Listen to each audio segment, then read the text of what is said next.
check. Check one.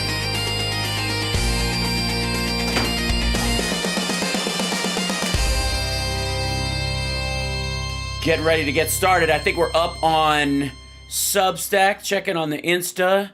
Let's see. Substack is working. Yep. Instagram is working.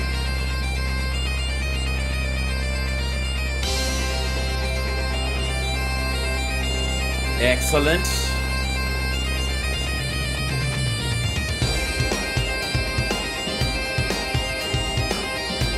Almost ready to go.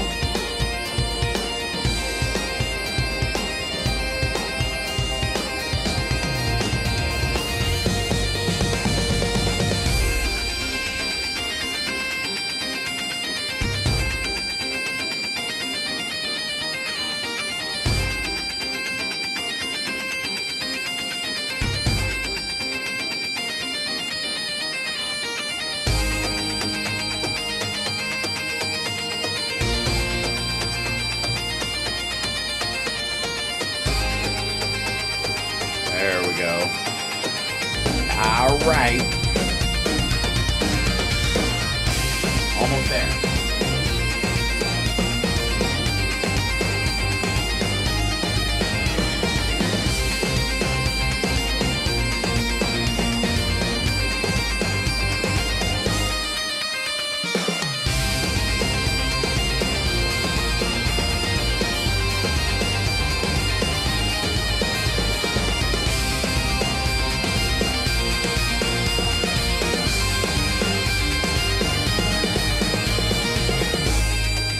All right.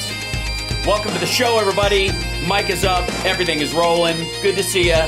Hello. Oh, I got flop hair. Why am I blurry all of a sudden? Hold on. I have an anti-blurry button, don't I?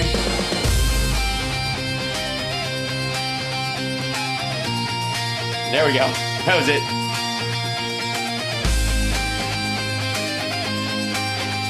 That's all it takes. Just a little moving around. That's all we got to do.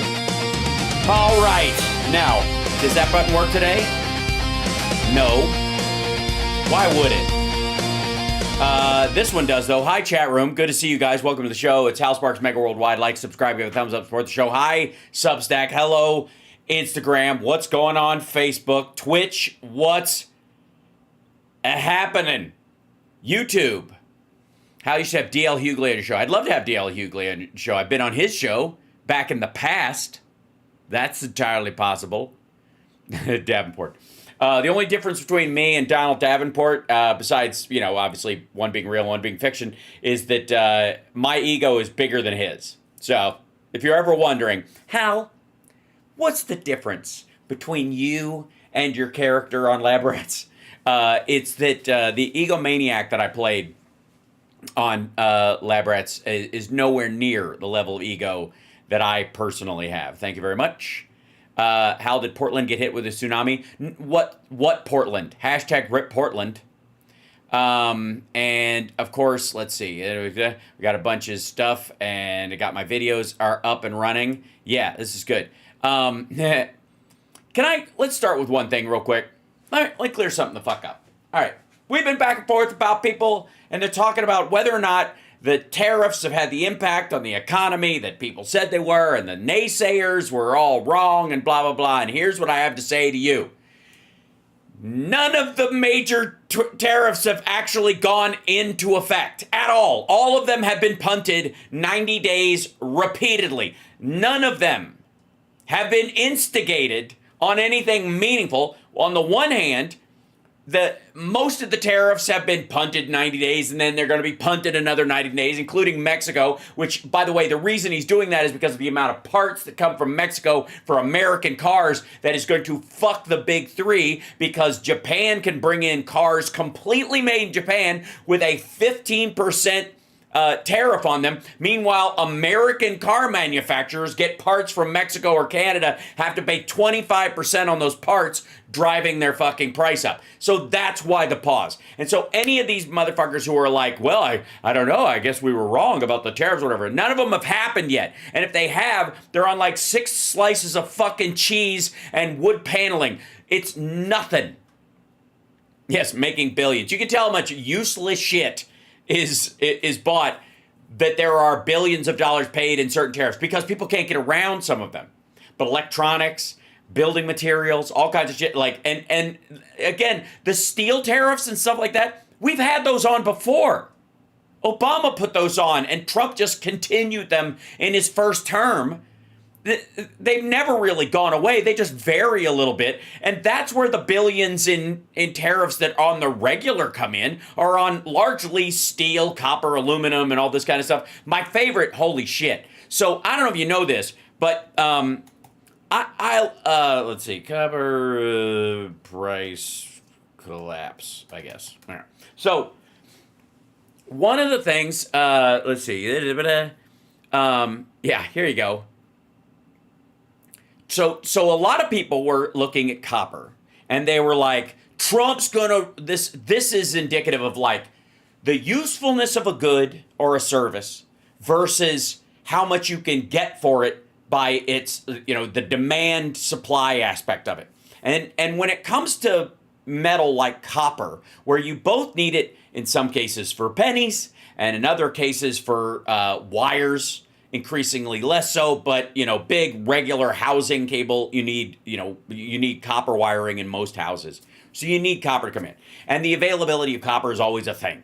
Now you can re-scrap and gather copper from, buildings once they're taken down, and there's a big industry for that and whatever. But there were a bunch of people who were like, aha, Trump is going to put because he wants to protect the copper industry inside the United States, which is fucking non-existent. He's gonna put a huge tariff on copper, and therefore, if we buy a bunch of copper and sit on it in the United States before the tariffs go into effect, we'll be able to sell copper to these motherfuckers at below tariff prices. So a bunch of people started looking at, oh shit, here comes the copper tariff, and they piled it on. So the copper market was through the fucking roof. Everybody was buying copper to sit on it because they thought Trump's going to protect American copper from foreign copper, right? And then he went and excluded it, just like he does every fucking thing else. And ladies and gentlemen, this is the headline. Copper prices collapse by 20% as U.S. excludes refined metal from tariffs. Now, the idea is that's basically the tariff they were expecting. And they're like, and the article about it, as far as the use, let's see if they're, yeah, here you go. Look at that shit. Wapow. But there was I think it was the Bloomberg article where they're like, all these, the amount of copper bought and sold in the markets and stuff had seen a rise in volatility and blah, blah, blah lately, but it crashed when things went back to normal, meaning that there wasn't really any kind of a copper tariff before, and now there still isn't. And all it did was create this bullshit inflated copper bubble, this temporary copper bubble that could burst and fuck a bunch of people into a cocked hat. Now, anybody who's like hoarding materials in a situation like this, I get it. Yes, now do orange juice, exactly. And turn those machines back on. Sell. Yeah, did we learn nothing from trading places? So what does this mean for the penny? Nothing. They're going to discontinue it still. But the point is that, and I don't think it's wrong necessarily. I think a bunch of people were like, hey, if he's going to do this, you could make money doing this. So let's buy some early and we'll take the risk. And they did. And then they got fucked because ultimately what happened? Taco. Trump always chickens out. That's what happened. Everybody went, what the fuck are you doing? We have to have copper or we can't build buildings, and you got wiring, everything is electric. You dumb motherfucker. You can't raise the price of copper 25 fucking percent. Are you out of your goddamn mind? And it was like, okay, never mind. And it pulled the rug out from under these motherfuckers. And I guess they should have known this is, and by the way, most of this probably started before the taco trade began. And the entire, everybody's like, the stock market's doing great. You know why? Because the stock market has learned to ignore this dumbass. And they are just stacking on top of anybody that doesn't get how this play works. They're just sitting on top of like, all right, everybody's going to fucking bail. And the stocks are still worth what they're worth. This motherfucker's not going to do anything. Electronics, like all the big electronic stocks, all this, they're not going anywhere. Just sit on them. And if some dumbass freaks out and sells, just buy theirs. So the whole market's been tipping up based on the idea that Trump fucking always chickens out. And the money that's being made largely in the stock market is the regular progressive move of business in general that always kind of moves, like the market, no matter what, it's always going up. And that's the lesson learned, that whether it's true or not, and whether you need liquid in your life is another thing entirely as far as money and its availability. But in general, if you look at the stock market, it's always kind of on its trajectory no matter what, because it's the volume of business and the population and the amount of things and the expense of the things that we come to expect in our lives makes it kind of hum up. And even if businesses disappear, new ones are created and yada, yada. And that's going to keep going. And a bunch of people like, again, the long-term investors, right? Just sit on and hang out. Wait, clear out all the dipshits.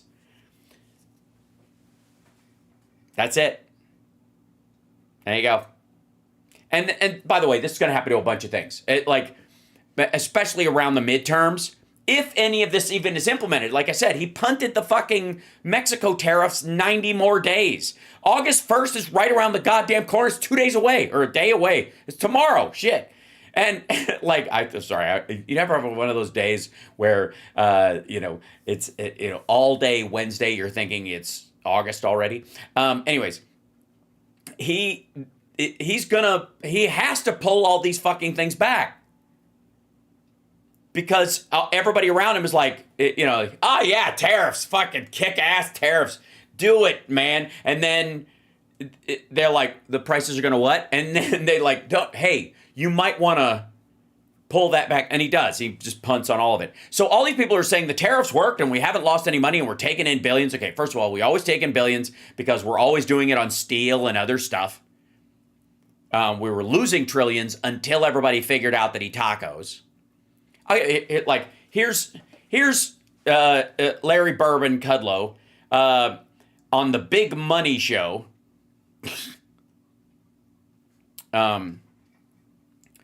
Let's see. Let me say, gonna cry. There's been a new and an illegal 50% steel, aluminum, and unfinished copper, including lumber, tubing wire. It was on the U.S. It depends upon it. How's very wrong about the tariffs on what? Sorry, on Canada. The U.S. will be paying the tariff, including businesses. So no. What I'm talking about is the consumer tariffs have not gone into place. On the building materials, he's doing carve-outs all over the place.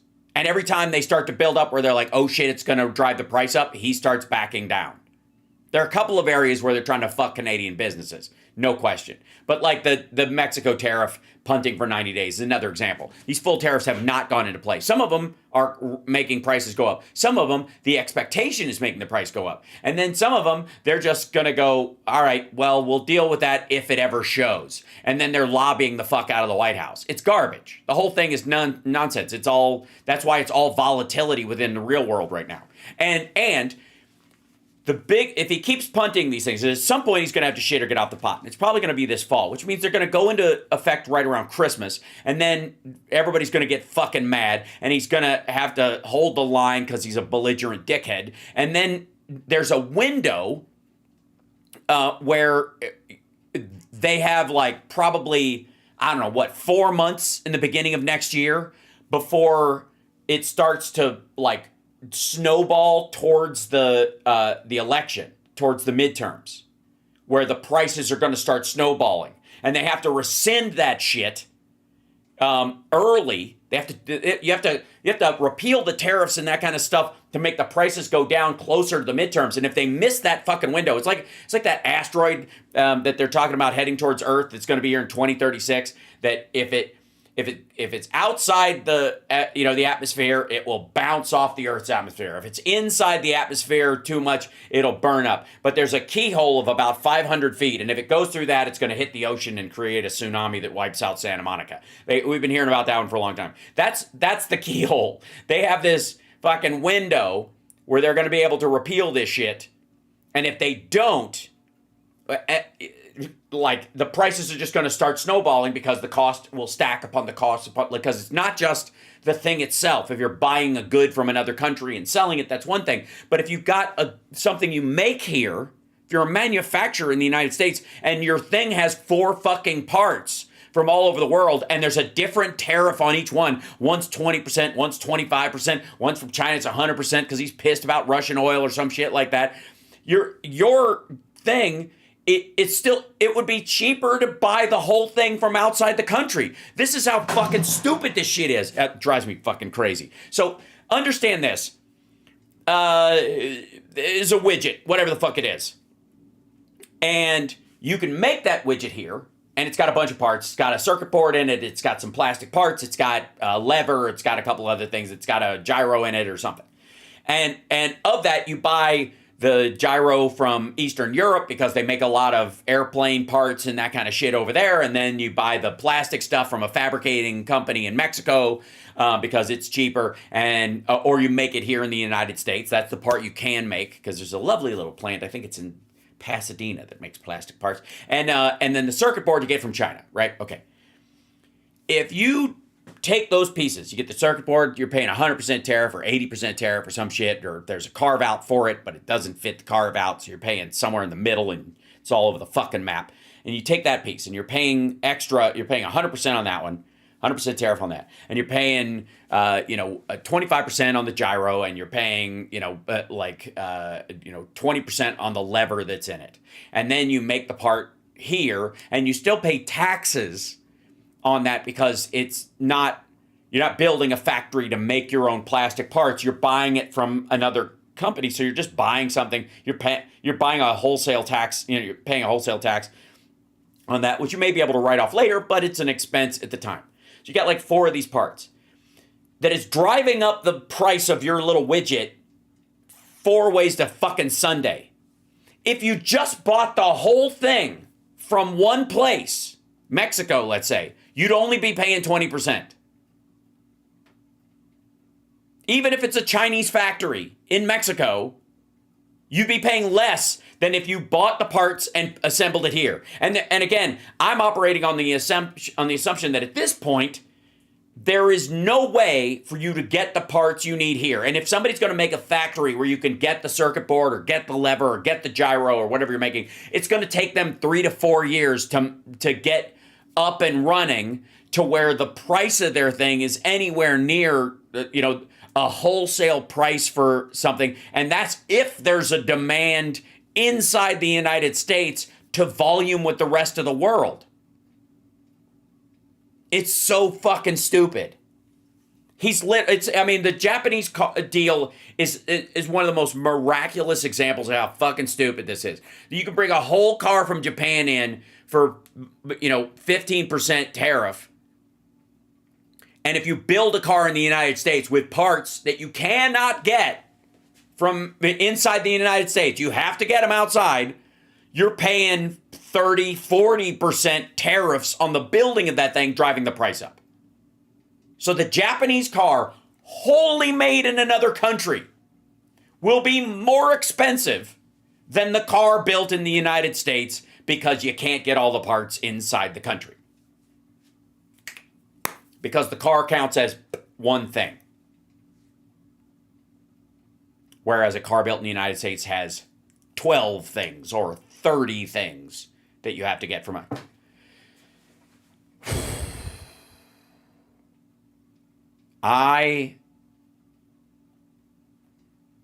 It is so, and again, this is, you guys know, this is the thing that makes me hate, smart people movies made by dumb people. That they don't think any of this shit through. And there's this like violent opposition to complexity Like if a bill has a lot of language in it, or a treaty has a lot of language in it, or a lot, or there's a lot of details, they're like, ugh. Why doesn't anyone in Congress push back? They are. But the ones that are pushing back are Democrats who are completely out of power. Thanks, in large part, to us. So the Chinese car would be more expensive. Yes, I did. The Japanese car would be cheaper. The Chinese parts would be more expensive. So, yes, I guess I did misspeak, if that's what I said. So, you guys get the point? Okay. Now, let's see what this dickhead is saying. I'm in a mood. The discussion centered on the two economies. Oh, and this motherfucker with, it's really a backdoor way to get rid of Social Security. Like, Jesus, man. We had a very in-depth report on them, on the Chinese economy. We gave a very detailed report on the U.S. economy. We expressed our concern. What? First of all, the fuck are you talking about? And why would you give a very in-depth report on the American economy to the Chinese? Huh? Concern about Chinese overcapacity globally and what that might mean. But the overall tone Holy shit. Thank you, James. of the meetings was very constructive. It's very constructive. Yeah, I feel completely at ease, asshole. We talked about, I talked about a lot of things. And then a full report on it went really good. The whole thing went great. I feel very relaxed. The United States is considering extending the tariff pause on China that's supposed to expire in 2 weeks, though.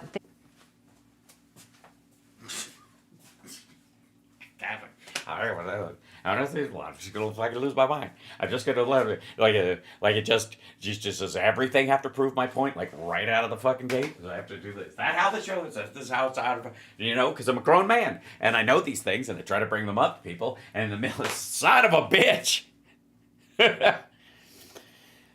Oh, you really? Are they? Is the United States thinking about doing this? Or is Trump going, it would do what? Oh, fuck. The details coming out of that 2-day meeting in Sweden were scarce. Secretary Besson.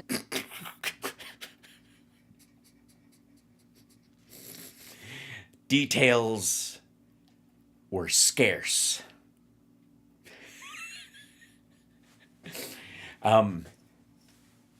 Hey, dipshit. There are no details. It's broad stroke bullshit.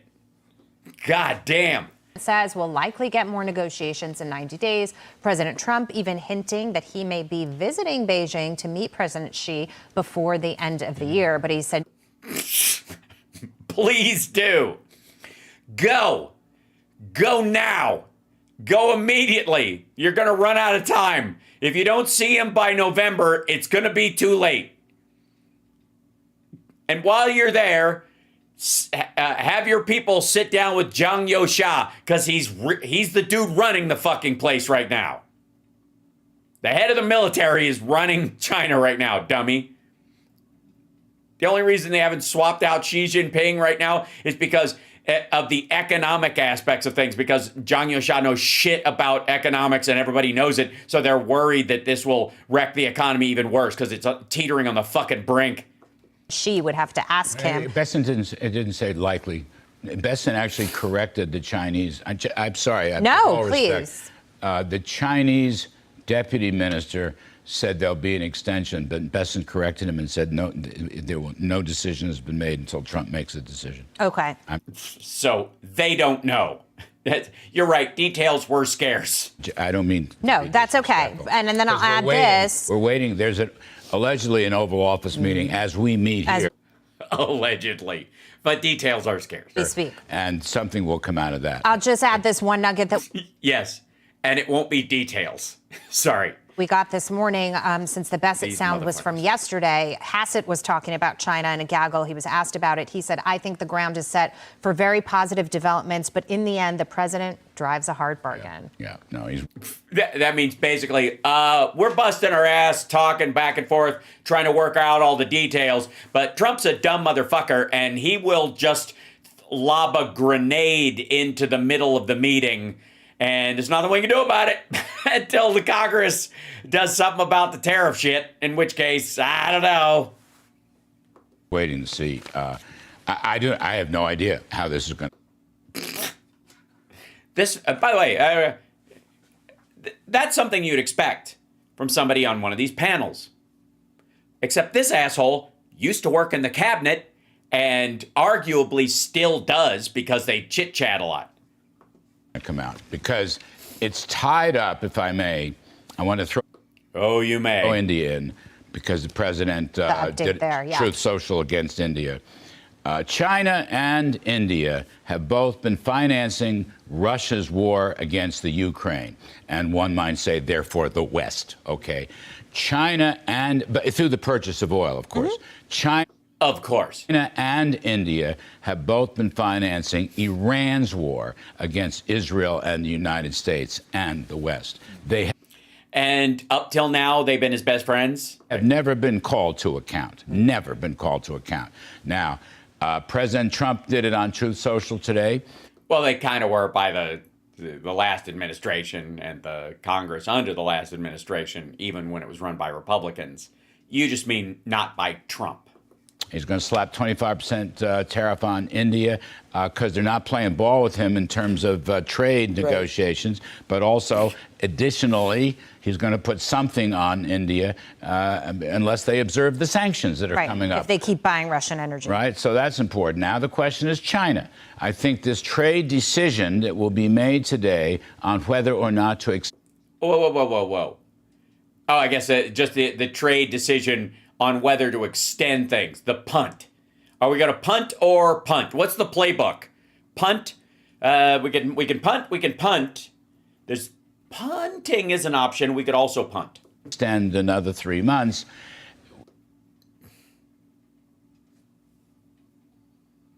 The tariffs are working just fine. Prices haven't gone up. What tariffs? Should and will have something to do with China's attitude towards Russia and the purchase of Russian oil. All these things are linked. Should. I mean, you try not to always link them, but you have to link them right now. I mean, that war in the Ukraine is, as Trump keeps saying, needlessly, hundreds and hundreds of thousands of people are losing their lives in both countries. It's crazy. We should end it. Russia won't. Do not aid and abet Russia. If Putin's going to be Putin, do not aid and abet him. So I can understand why you're not in the actual cabinet this time around. I'm just kind of thinking there's a lot of integration here, okay? There's a lot of overlap here. And you got, I'm going to guess, you've got national security advisors like Marco Rubio, for example. Marco Rubio, sure. And others who will be in a meeting that would normally be just the trade and economic advisors. I just have a question about the energy aspect of it. I mean, if you're China or you're India, you're getting the oil at half price, even though you're breaking the rules and violating the sanctions, and the president's not going to be happy with you. It's going to be pretty hard to pull those countries away from buying Russian assets to go to. No, you just have to make the tariffs against them so high that it balances out any gains they would have from the Russian oil. Also, you could start just forcing diversion of Russian ships worth of oil, like not letting them through certain areas of the ocean that we protect, and going, hey, if you want to go through here, we're not going to give you cover. If the pirates take you over, we're not coming to rescue you. Knock yourself out, fuckwad, and not protect them by, the illicit oil thing. Kind of what the Brits did with slave ships at one point, where they're like, we can't sink them because it kind of beats the point of trying to save the people that are in the hull, but we're not going to protect any of your other ships that are bringing other shit anywhere. OPEC and pay full price for stuff? Why aren't they buying from us? Why aren't they buying from us? Because we use more than we make? Let us produce more. Look, I don't think we're ready to export in that kind of volume just yet. Well, Yes, she is correct. we can sure. We make 13.3 billion barrels or whatever, and we use 19. Gee, I wonder. Ramp it up fast with all the deregulation going on. No, you can't. You can't. You can't increase it by a fucking third, dummy. I mean, it's a key part of one big, beautiful bill. Look, the really clever thing that President Trump is doing with these trade deals, and the EU is a perfect example. They're not just tariff deals, they're non-tariff deals, they're also direct investment deals. So whatever the number is, I think it was 700. Yeah, they're payoffs. And it's bullshit because it doesn't actually have to happen. Like the Japanese investment fund of 550 billion, they're going to pledge. Oh, really? Did they put their hand on the Bible and raise it? Like, what kind of pledge are we talking about here? Are there sanctions in place if they don't meet their obligation? Of course not. It's fart air. 150 billion. It smells substantial, but there's really nothing there. Estimated direct investment in LNG, liquid natural gas, which is a clean burning fuel, which the Europeans have reclassified as a clean burning fuel. Their greenies are smarter than our greenies. Now, there's no reason why China cannot, as part of a broad-based deal, why can't China pledge to commit direct investment into liquid natural gas instead of building all those dirty coal plants? I'm sorry. Whoa! Well, sorry. Okay, first of all, you want them to commit to making natural gas plants or wells in their own country? Fuck off. Or invest in ones here? Hey, I got news for you, asshole. That's the deal that you guys went after Hunter Biden for. The Chinese were trying to buy a natural gas processing plant in Louisiana, and Hunter Biden and his other business partner insisted that they set up an American subsidiary to do it that would be under U.S. business laws, and the Chinese said no. That was the end of it. That's the fucking Hunter Biden, oh my God, Burmisma, right. That was the deal inside the country. Like, they're trying to do this kind of deal with the Chinese, China money. Remember the China money? Okay, the China money was a company trying to invest in a natural gas refinery in Louisiana.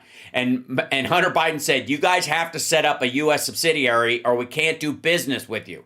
And they said, okay, never mind. And then they had to release the money that was a hold, and that's where the $5 million came from. That was the sorry for wasting your time money. And it got spread amongst the partners. And now here's fucking Larry Kudlow going, well, the Chinese just promised to invest in natural gas in the United States. I shouldn't say that, but that's what they are. It's true. Right? And it's true for India, too. We have an alternative. By the way, our experts will tell you, anytime you ask, Dan Briette, all those people in the energy complex, Rick Perry, that's right. We have the cleanest. We have, not only is LNG, not only is natural gas clean, we have the cleanest. No, I totally agree. We have the cleanest oil, and we are the most efficient at the lowest break-even costs, and our technology continues to lower the break-even. The cleanest of something dirty is not clean. So let them come to us. That's what they need to do. Well, but we just talked about this last hour. China's trying to be totally self-sufficient on AI, which means they want to be totally self-sufficient. They don't want to be relying on America for power. That's why they're building these coal plants, right? I mean, so I hear what you're saying, but... Yeah, but they're just going to go with coal until the whole thing falls apart. They don't want their wagon hitched to our LNG, I don't think. Do they have a choice? Yes, they have a choice. They control their entire economy. By the way, not a communist country. Not even close. Okay? No, there is not a substructure of pure socialism anywhere in China. All fucking fabricated nonsense. The only thing communist about it is the sort of the name and structure of how the fucking country runs, the Communist Party. But it's not like they have a giant social safety net that protects people or free medical care or any of this stuff. Or like, it's just fucking dumb. It's so dumb. Well, if they keep building right now, I don't know. I mean, I know about the coal plants, building coal plants. I don't know what the numbers are and what their energy needs are. Well, then maybe shut the fuck up until you do. Such a crazy thought. If you're going to talk about selling them energy, maybe figure out how much energy they have and whether they need any more before you start suggesting bailing out the United States or creating, a secondary economic tier of our economy based on it. If maybe there's nowhere to sell this shit. Holy fuck. I don't know enough about that to know.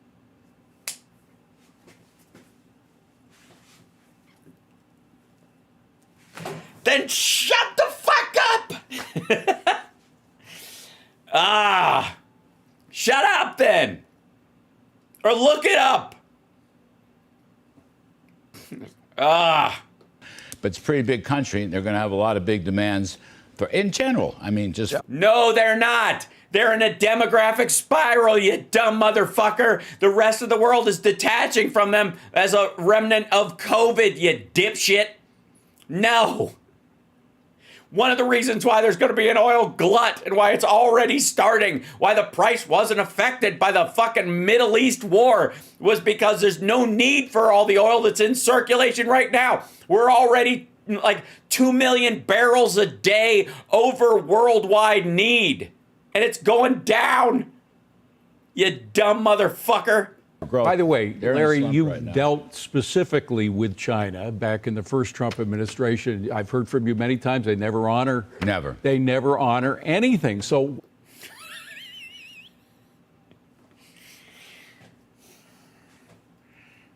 It's, This is a show on Fox News. This is a show on Fox Business, where apparently these people know about business. I don't know if you know that, but apparently these people know about business. You've met with them before, and nothing happened. They totally fucked you. What kind of a deal? Learning from the first Trump administration. That's hilarious. You're adorable. Learning. Oh, learning. What kind of a deal could we make with them that would force them, that would back them into a corner to follow what they've signed? They ignored our blood, sweat, and tears. Lighthizer, God, myself, Mnuchin, Wilbur Ross. They You sure they didn't laugh at it? ignored the Phase 1 deal. And the Phase 1 deal wasn't a bad deal. I mean, for example, For a phase one. they never bought any commodities, manufacturing, farm, no. Oil, for example. Oil was a big part of that deal, I might add. They wanted to buy it, but they didn't, okay? Never. Kind of the worldwide pandemic thing kind of maybe threw a monkey wrench into the whole thing. Also, I'd like you guys to store this in memory for the next time Trump brings up the fact that he had the greatest deal with China ever before COVID, and then he got mad at Xi Jinping, but they're still friends. Never met the targets. We had even though Lighthizer had set up an adjudication mechanism for intellectual property theft, they did not honor it. Even though we were... You're kidding. This hurts. Like, yeah. For those of you that are new or haven't, watched the show for very long, I did a show in China after Lab Rats, leading up to when COVID broke out. And I saw COVID starting to expand across China before I left and warned everybody about it on my first broadcast back after being there. I was there for like a whole month at a time, repeatedly. and like over the course of like 2 years, I would go for a month and come back for a month and go for a month and come back for a month like that. And it was it was a lot. And I went all over the fucking country. And all during this period, like 2018, 2019. And having gone to China since 2000, traveling there, my first time I ever went to China was in 2001, I think. 2001. And seeing how it had changed during that period of time, I was never more shocked to come back and hear these assholes. I knew they were talking out of their ass anyways, but having been there, I was like, dear fucking God, they have no idea. Wait, Al can speak, guys. Yes, Paul Thanos. 我说中文说得很好. So, anyways, it got more and more frustrating as I took more trips, because it was revealed to me over there where the country was sort of headed, and the fact that these assholes were just turd polishing the entire time. Set up an adjudication method for the forced transfer of technology. They didn't honor it. Nor did they honor it. If you're an American business and you set up in China, with only a few exceptions, you have to have a Chinese majority on your board. Which means when you have a board meeting, the majority, and believe me, these are not lovely people that come to these board meetings, with their friends. You got to put your whole technology on the table. The blueprint is there. Exactly. And guess what they do? Steal it. Oh. Right. So why do business at all? Like, it's so out in the open. What are you doing? Jesus. Okay. Ignored all of that. Now, how this figures in. Now, and granted, it might have been that the Chinese are intransigent about this kind of stuff, and it's just the way they're building on it, and the idea that Mao and everybody after him have devised this system where we'll basically just steal all the technology from the capitalist countries until we have enough, and then we'll shut them out. Instead of building it ourselves, we'll just steal it, and then communism will be built on the back of the things we have stolen from the capitalist world. Sort of like a vegan who grows up eating nothing but meat their whole life, eats one salad and goes, I am an example of successful veganism, right? That's the method. That's what fucking Marx talked about. Marx was like, you're going to have to wait till the capitalist world, it creates industries that are perfect, and then we'll just take them over. We'll just grab, once they build the factory, then we'll steal it. It's fucking lame. And if that's the root of your idea, of your ideology, you're kind of fucked. To the current negotiations, I do not know. I have spoken to Scott Bessent before. I know he's very interested in it. I know it's going to come up. The question is timing and things of that nature.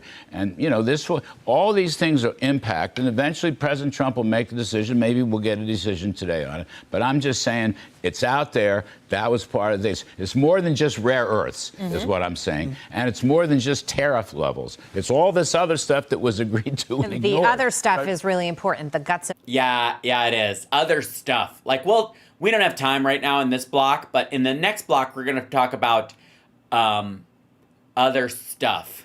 And holding them to it. We're talking about gin fizz. If anybody could do it, it's this president. So we'll be watching. Oh my fucking God! Why? Why him? What in the hell makes you think he can do it? Larry Kudlow just gave you a fucking TED talk on how they tried last time and nothing came of it.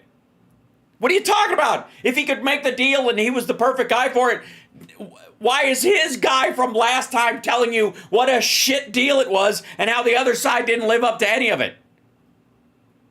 How many people do you think China has lost in COVID overall? Leigh says, sorry, hold on, scroll this up. Somebody was just asking me in the chat room. Leanne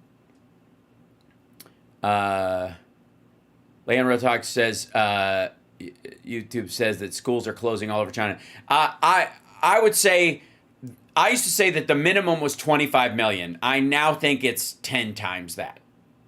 That the minimum loss of life from COVID in China was 250 million people. For real. That's my own personal. That's the lowest possible number. For real. Cheryl, yes, sorry, I will. Yes, I have that someplace, I think. Do we have the Venmo thing is something? It's I'm gonna put it up there. It's gonna be gigantic, isn't it? Well, I'll tell you it's up there. Image. There we go. I'll try to do this. And thank you for reminding me. I'll put this up there. There it is.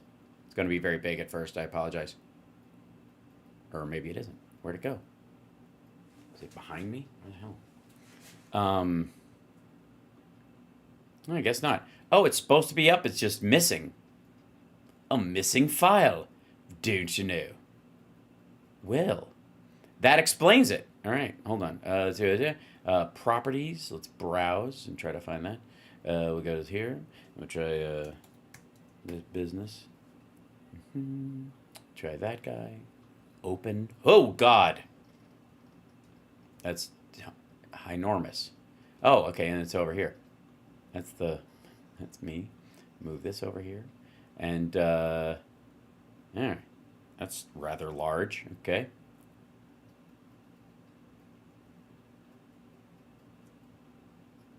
Yeah, something like that. Okay. That, and then pow. Okay, and then I think it should be on here. Put it on that one. Image. Then there you go. And ooh, good Lord. There you go. Just put this here for a moment and then make it go away. Yeah, if you want to support the show, you can take a picture of that with your phone. I think it works. Let me know if it works. It should work. $75. Let me know if it works. All right. Now, need another cat? I think so. Yes. Now, back to the Epstein file stuff. I got to say, Megyn Kelly's having a rough one. Because on the one hand, she seems... she seems to be one of the people who's kind of holding fast to they need to release this stuff. She was saying something, I want to say, and I don't remember if we did the clip or not. They all kind of blur together at this fucking point. But, I don't know, I'll look it up. Open that in a new tab, and we'll look at all of her shit and stupid. And go away, lady. And she's been doing this kind of, like right now she's doing the Hillary Clinton stuff. And those kind of things. But,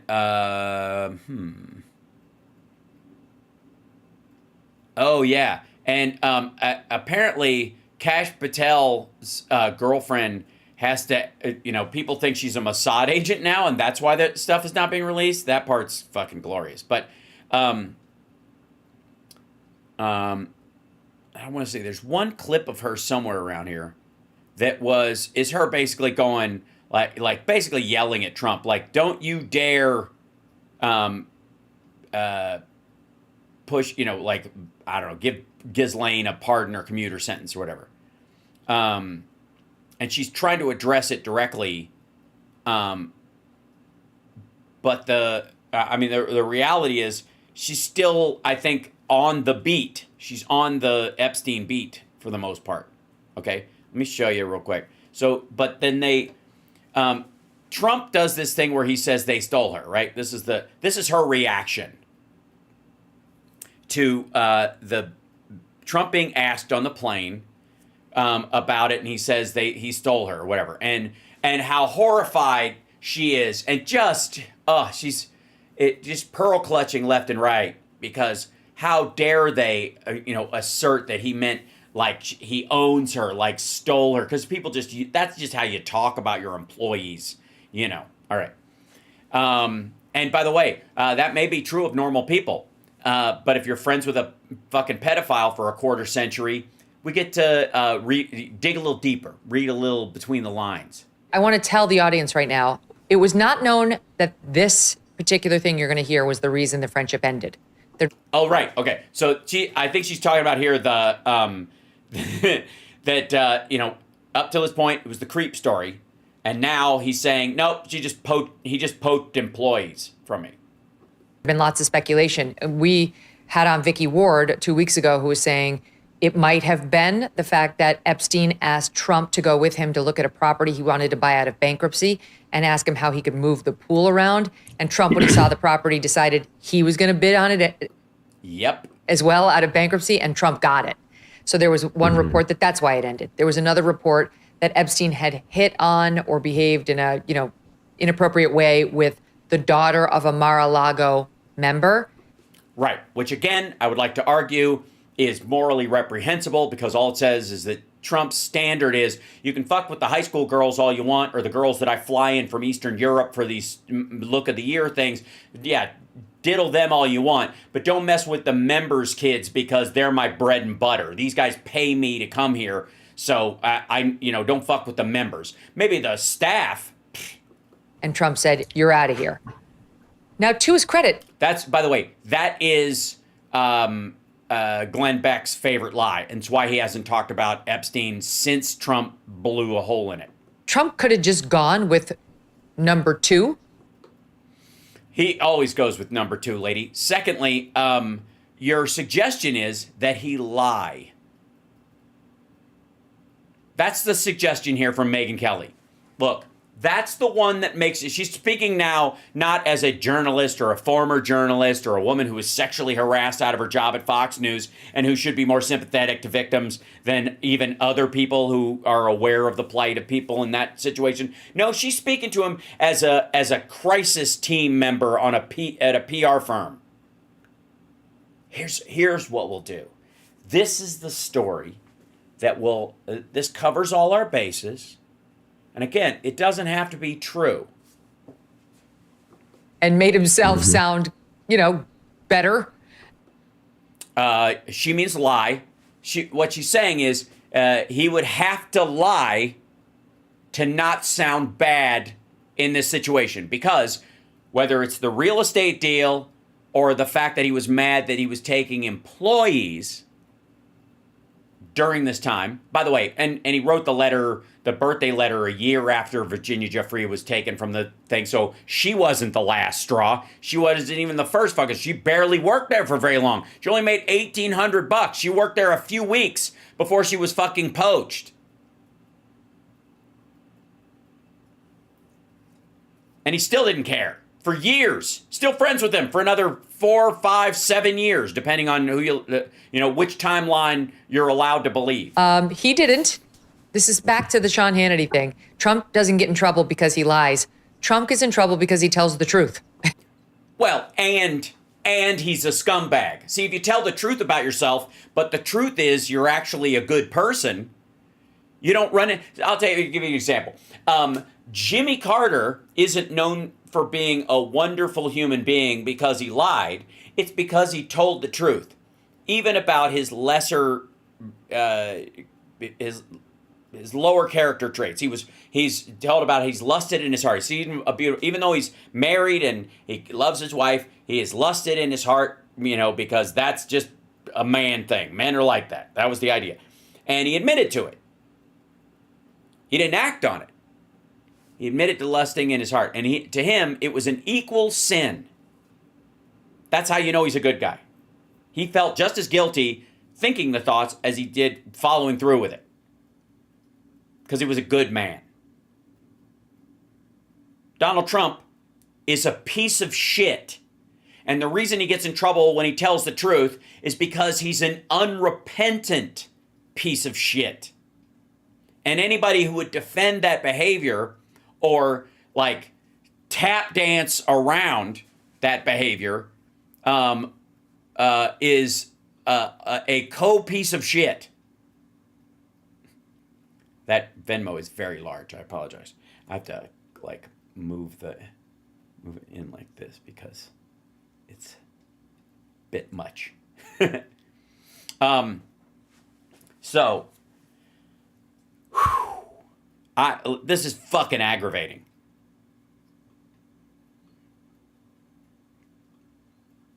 Okay. And so they asked Trump about.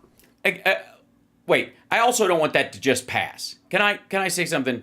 I don't want that to just go by. Listen to Megyn Kelly. And made himself sound, better. He didn't. This is back to the Sean Hannity thing. Trump doesn't get in trouble because he lies. Trump gets in trouble because he tells the truth. No. Yes. Thank you, Andrea. I will rotate that through. I don't think it's on this computer, but I will. The Cash App thing. Thank you. And so they asked Trump about how he and Jeffrey Epstein fell out. He told the story, and now the left-wing press is going with, and I'm going to play you the soundbite, but they're going with Trump knew everything. He knew that girls are being trafficked by Jeffrey Epstein, and he basically allowed it by having Jeffrey Epstein come and poach girls from Mar-a-Lago. Yeah, so far, no lies detected. Yes, that's exactly how it worked. Yes. And also, real quick, let me put a pin in this for you, Meg. If he didn't know this motherfucker was up to this shit, and he was as close as anybody. According to Michael Wolff, they were thick as thieves for at least 10 years, where they were literally hanging around each other almost daily. The closest thing he had to a friend. Other people flew on the plane, went to events, those kind of things, maybe went to dinner parties, but they were up in each other's grill all the fucking time. And if he did not know, after spending 25 years in this motherfucker's presence, why would you put him in charge of anything? He can't drive a car, he can't ride a bicycle, and he can't tell that Jeffrey Epstein's a fucking pedophile. And he's also stupid enough to, in an interview, go, he likes his chicks on the younger side. I'll tell you that right now. Hey, how'd you like to make $14 the hard way? All right, so here's the question when he talks about how Epstein stole, that's a reporter's word too, stole. No. No, it isn't. It's Trump's word. Virginia Giuffre, who was the best known Jeffrey Epstein victim, she was the one who was with Prince Andrew. She recently died. And we all knew that she worked at Mar-a-Lago, and that's how Jeffrey Epstein first saw her. That we have known that, okay? But anyway, what? Yeah, okay. So stop dunking on the fact that she worked at Mar-a-Lago. Ghislaine Maxwell recruited her from there. Ghislaine Maxwell was the first to molest her before Jeffrey Epstein did. And it took Trump another 3 to 5 years to stop hanging out with Epstein after that happened. Her dad worked at her stepdad, I think it was, worked at Mar-a-Lago too. She got another job with Jeff. You know Jeff. You know he likes girls on the younger side. You didn't check up on her? What's she doing for Jeff now? What's her job? You didn't check up? You didn't think that, you got so upset he was taking your fucking employees. You didn't make a fucking phone call? Mossad 10. Were some of the workers that were taken from you, were some of them young women? Well, I don't want to say, but everyone knows. I don't want to say. This asshole tells on himself all the time. Stack that line with what Megyn Kelly said. He doesn't hurt himself by telling lies. He hurts himself by telling the truth. I don't want to say. He doesn't want to talk about it. And he certainly doesn't want to say that he hired young women to be around as locker room attendants at his spa and shit like that because he liked girls walking around that looked like Ivanka. I don't want to say. The people that were taken. And it was the concept of taking people that work for me is bad. But that story's been pretty well out there. And the answer is yes, they were. Yes, they were young women. What did they do? Like he just got to fucking weasel around to it. And then halfway through he remembers, oh yeah, everybody thinks I'm a straight shooter, so I got to just say yes or no. In the spa. In the spa. Yeah, people that work in the spa. I have a great spa, one of the best spas in the world at Mar-a-Lago. And people were taken out of the spa, hired by him. In other words, gone. No. Also, in other words, gone. Sorry, are you talking about the girls that he allegedly, possibly had sex with, took to the island, and they're now dead? The girl who tried to swim for it off of Little St. Jeff's Island? Gone? In other words, gone. The fuck is wrong with you? And people were taken out of the spa, hired by him. In other words, gone. And then when I heard about it, I told them, I said, listen, we don't want you taking our people, whether it was spa or not spa. Spa or not spa? That is the question. Whether it is nobler to have a loofah in one's keister. I don't want them taking people. And no, DB Golding, I call it Little St. Jeff's because that's what they called it. Little St. Jeff's and Big St. Jeff's. he was fine, and then not too long after that, he did it again, and I said, out of here. Mr. Yeah, it took him a while. 5 years of allegedly poaching. Also, here's the thing. Obviously, he didn't do it when he poached Virginia Giuffre. Obviously not, because you hung out with him for years after she left. So who was the next girl? Who was the next person that was your another Ivanka fucking lookalike that you hired to work in the fucking spa and apparently give you massages? Did you ever get a massage in your own fucking spa?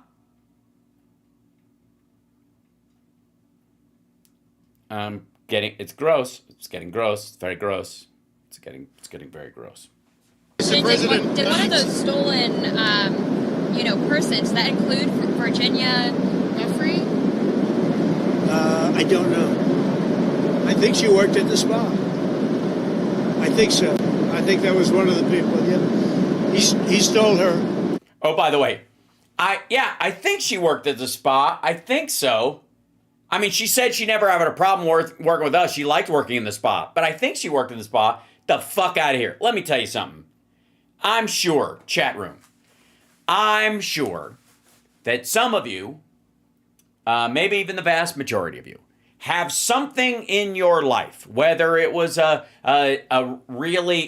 big traffic accident that involved a bunch of cars and had a bunch of details and whatever, or a custody battle or divorce or a criminal case that you were in the jury or perhaps a defendant, that you remember all the details. And especially if they were like, yeah, this has come up again. And it all comes flooding back. There is no way he doesn't know exactly who Virginia Giuffre was. There is no way. And this hedging, I think, did she work at the spa? No. Fuck you. Of course she worked in the spa. Of course you know this. And you know, and the reason he's tap dancing around it, the reason he's tap dancing is because he knows that he was still friends with Jeffrey Epstein for years after Ghislaine came in there and hired her to service Epstein. Of course he knows. Shut the fuck up. Stop it. Just stop. Ugh.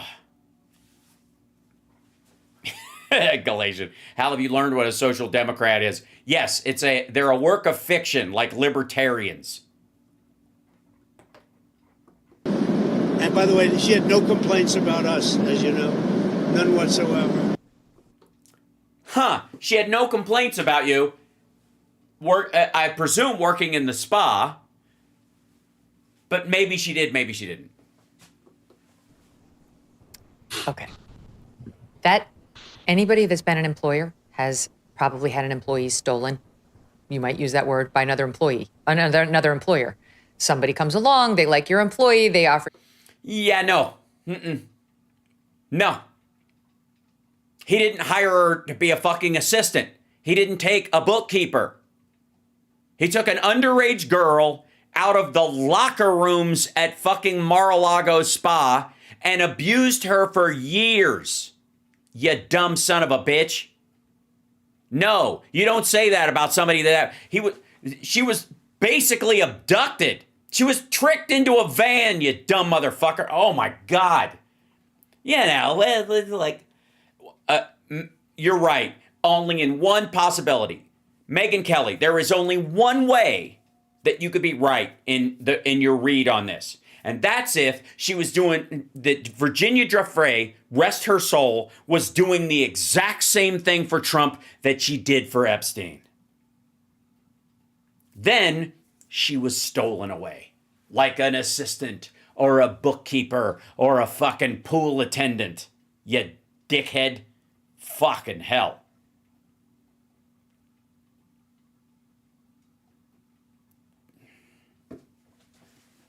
Yes, and they do say, the phrase is poached when you go after somebody in the business world. But let's not forget, Virginia Giuffre did not go work as a locker room attendant at fucking Jeffrey Epstein's house or his island. She wasn't folding towels and checking people in to lockers when they went to the jacuzzi.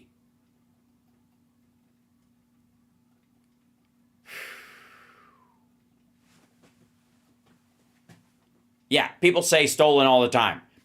Except when, it's like, can you imagine that? All right, imagine if, I'm trying to remember this guy. It's going to drive me crazy. Okay, so, it's true crime time. Let's see. I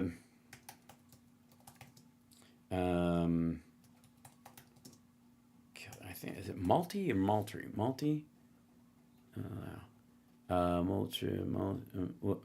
Multi? Maury Travis. There it is. I know what this is. I know. Okay. So, Maury Travis.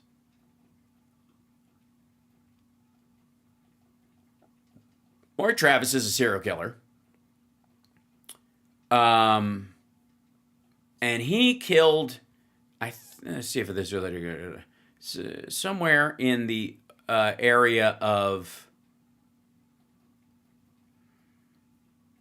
hold on, somewhere in the order of a minimum of 12. He said 17 at one point. They think it's close to 20, 25 people.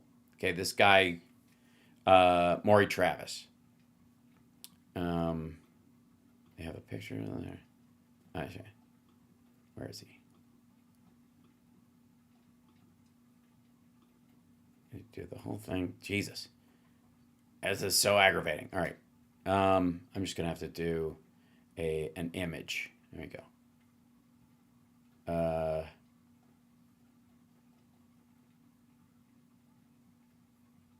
Is this the dude? So, nope, different guy. There are so many people. Okay, well, I guess it doesn't matter. We'll just do a random one. Any of them will work in this regard. But, there you go. How about this? Ted Bundy. Good old Ted Bundy. Okay, there he is. Ted Bundy. Let's say you own a shop and you have a woman working for you who works at the shop on 5 days a week, and then one day she doesn't show up for work, and it turns out, you find out years later, that this dude approached her, guy with a fake broken arm and a camera, and says, I'm a photographer, I like taking pictures of pretty ladies, I'd love to take your picture, your model, gorgeous, and and he talks her into a van and he kills her. And parts of her end up all over fucking Colorado. If you're that store owner, do you say, Ted Bundy stole that woman away from me? Do you say Ted Bundy poached my employee? Because he didn't hire her. He tricked her. And then he killed her. And in the case of an underage girl, underage girls cannot prostitute themselves. Okay? They cannot. They are victims. If you're underage, you can't consent. You're not, you can't, in my estimation, you cannot be guilty of prostitution if you're under 18 years old. You just can't. You just can't. And if anybody poaches you away from your place of business to do that, they are simply abducting a child and sexually assaulting them. End of fucking conversation. They weren't poached away. They weren't stolen. You're not mad because they were hired away. They were molested, you fucking prick. Other than that, I have no opinion. Christ almighty. Can I just, like, why the fuck? And then this Megyn Kelly thing just went, that video just went dead for some reason. Curious. Isn't that funny? Maybe she took it down. Yes, underage girls can't consent, period. So even talking about them, like, yeah, he poached people away from me. He didn't, children, you motherfucker. He didn't take your goddamn gardeners. And if he did, here's the thing. Here's what's going to come out. If there's any truth to this story, that this was the last straw, like the real estate deal was, I think, the main one. But let's just play along. What we will find out is that when Virginia Giuffre was taken, dude didn't give a shit. Didn't care. Right? When Virginia Giuffre, did I go offline? Am I all right? Hold on. Suddenly my browser is being very wonky. I hope I am still broadcasting okay? All right. Anyways, okay. Okay, it's coming back.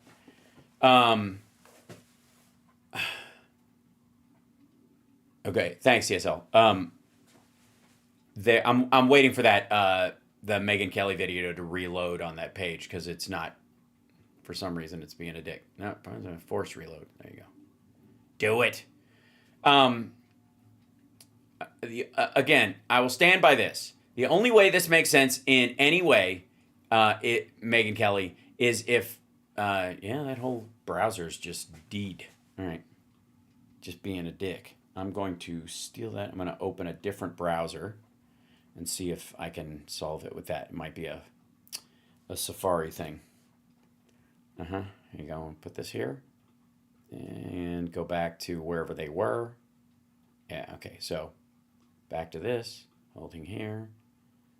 Theater mode. Excellent. Bring this down. Okay. Back to where we were. I think audio should be... And by the way, she had no complaints. All right, there we go. By the way, she had no complaints about us. Here we go. So back to where we were. This business. Okay. I don't know if... I think she worked in the spa. Of course, he knows she worked in the spa. I think that was one of the people. Yeah. He stole her. He stole her. Megyn Kelly said those were the words of the reporter, that the reporter said stole. That was her words. And by the way, she had no complaints about us, as you know. No complaints about you in what way? Did she work at Mar-a-Lago or something? Whatsoever. Okay. Anybody that's been an employer has probably had an employee stolen. But very few have had one abducted, you dizzy fuck. You might use that word by another employee, another employer. Somebody comes along, they like your employee, they offer your employee more money or better work, conditions. Or abduct them and take them to an island in the Virgin Islands and throw their fucking passport out a helicopter window and go, if you try to leave, I'll feed you to the sharks. P.S. My girlfriend has friends in the Mossad and they'll kill your family if you do anything, whether that's true or not. It's still for a young girl. It's a lot. Et cetera, a better job. And they leave and they say, oh, they stole that person from me. That's clearly what he's saying. I don't. About a girl who was systematically abused over the course of years.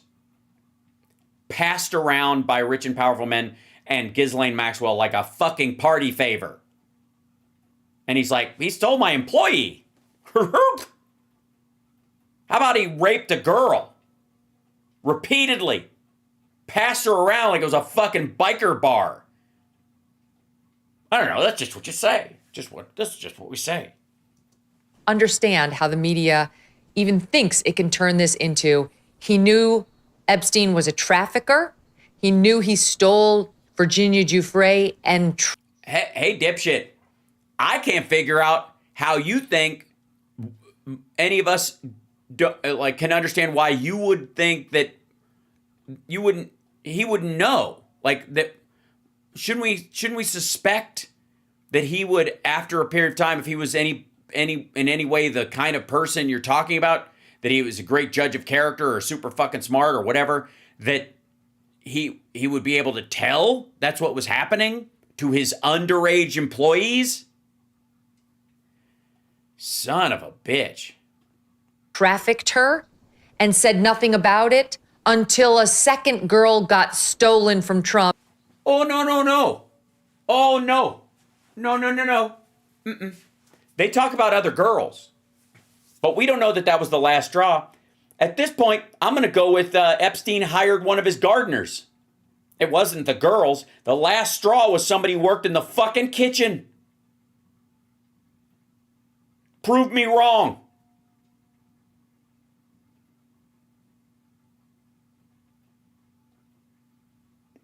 Right. And that was the straw that broke the camel's back. That seems to be what they're going with, Walter. That seems to be what they're going with. You stay classy, Megyn Kelly. What do you make of it? Well, let me get out my turd polishing kit and show them and give this big piece of dookie what for. Trump gets in trouble because he tells the truth, but he also gets out of trouble because he tells the truth.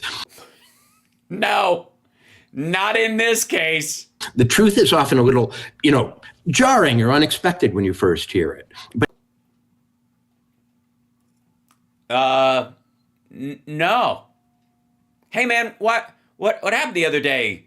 We were expecting you at the movie. I had like this abscess on my tooth and I wasn't telling anybody about it because it was kind of annoying. And then it got infected and I had to go to the dentist and they're like, dude, this has to come out. And they put me under a local and by the time I woke up, I was like, oh shit, the movie. And then I just was like, I went home and I just conked out.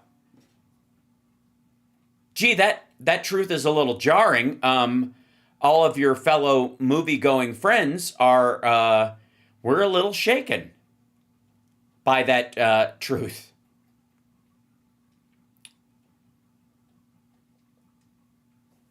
It's raining outside. What? Sometimes the truth can be jarring. But it tends to last longer. And this is a very... Oh, that's nice. The truth tends to last longer. Does it tend to last longer? Very credible story by a guy who was proud of his resort. And a big part of a resort, I'm sorry, because I lived part of the time in Las Vegas and I, go to them, is the spa staff, masseuses, people who do nails, do hair, bring you towels and so on. And I'm presuming the people you're talking about are adults, none of whom were tricked into going into someone's house, were sexually molested systematically for years. This fucking guy.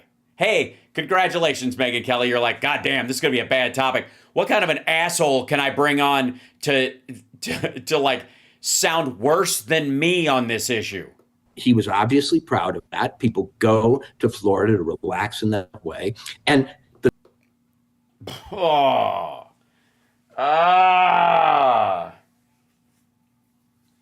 then I guess you can't blame Epstein, can you? I mean, buddies of his come down to Florida to relax in that way. The honesty here is kind of refreshing. He didn't. Holy shit. No, it is not. God damn. Like his business being, degraded. He what? He didn't like his business being degraded? His former employee was raped. He still let the motherfucker come and visit and go to the diner. He wasn't even a member. Jeffrey Epstein used to come there. So did Ghislaine Maxwell. Neither of them were members. They just got the bro discount. He didn't like his business degraded. How about the underage girls in his employ? Motherfucker.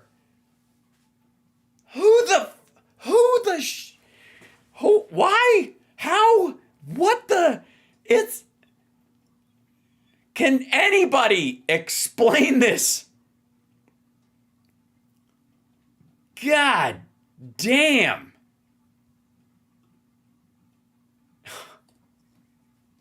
Et cetera, a better job. Oh, hold on. Here you go. This guy. By this interloper. That's where Trump's values are, I'm afraid. He wants to have a great resort, and he felt that Jeffrey Epstein was making it a less great resort. Now, turning... Fuck you. Oh, God. He was making it a less great resort.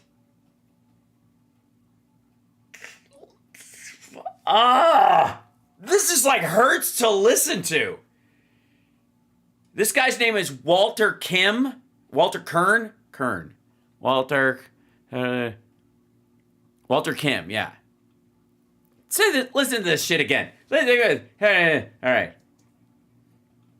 Hold on, let's go. That's where Trump's values are, I'm afraid. He wants to have a great resort, and he felt that Jeffrey Epstein was making it a less great resort. Now, turning that and using the verb stole to sort of latch it on to the subject of trafficking is flat dishonesty. And, you know... He said it! And no, it's not flat dishonesty. It'd be flat dishonesty if... I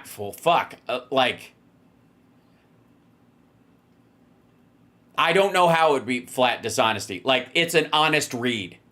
It's an honest read from this motherfucker. Hold on, I'm popping out my chat for so I can see it over here, guys. Sorry, beg your pardon. Where'd it go? There it is. There you go. I need to go up here. There you go. Holy shit.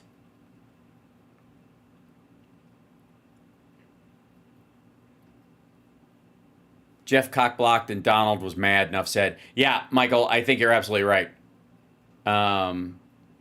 Thanks, Jackie.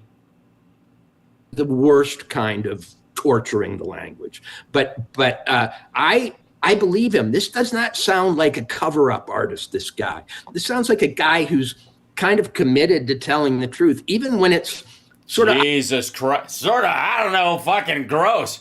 It could be that he, like Jeffrey Epstein and Elon Musk's crowd and Peter Thiel and all these fuckers, think there's nothing wrong with what they're doing. That these girls are trash. And they had it coming. That's why.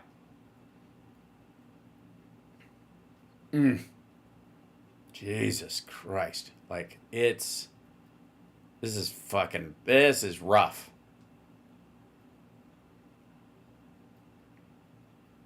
Hold on one second. I'm trying to, like... Why is that not working? Okay, hold on. It's always something screwy while I'm trying to do my show. There we go.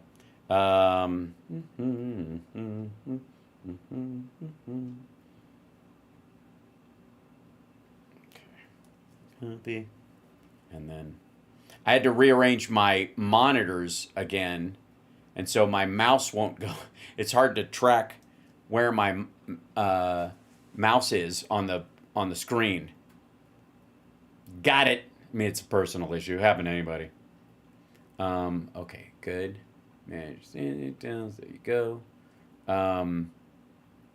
Okay, excellent. And now I can bring up the overall chat. There you guys are. Excellent. Whew. Ugh, this fucking dude. All right, here we go. Back to where I was. odd and gives insights into his values that maybe other people wouldn't share. He wants the damn best spa and the damn best resort, and Jeffrey Epstein. And who gives a shit if the guy stole his people to rape and possibly murder them? You know, it's really like, who's going to fold the fucking towels? What do you mean we're shorthanded today? Well, one of our girls was killed. I didn't ask you what happened. I asked you why we have 5 locker room attendants and we're supposed to have 6. Was screwing with that, and that was the problem. God damn. I don't know why this asshole thinks this is a save. Anybody? Jesus. Well, it has the ring of, it has Meg, save this asshole from himself. The ring of truth. Let me give you, so there's tons of headlines on this now. They're trying to make this a huge deal. We knew. Hey, asshole, it is a huge deal. It's a huge fucking deal. An underage girl who worked at Mar-a-Lago as a locker room attendant was approached by a woman who worked for a pedophile recruiting girls. This woman recruited that girl to give after-hours massages to this guy for money to be his traveling masseuse. And then when she showed up for the job, it wasn't like working at a spa. She got molested herself and then abused and threatened for years. And Donald Trump's response was, the guy was stealing my employees. What about the rest of the victims? There's 1,000 fucking victims. And it took you years. He was friends with Epstein for at least 4 more years, minimum, after she was taken. God damn. We knew that Virginia Giuffre worked at Mar-a-Lago. This is not this is not new news. This was old news. And she's on the record as having said she had a great time there. In fact, we'll just play it. We pulled it. This is Virginia Giuffre on CBS Morning in 2020. Listen to Sat 11.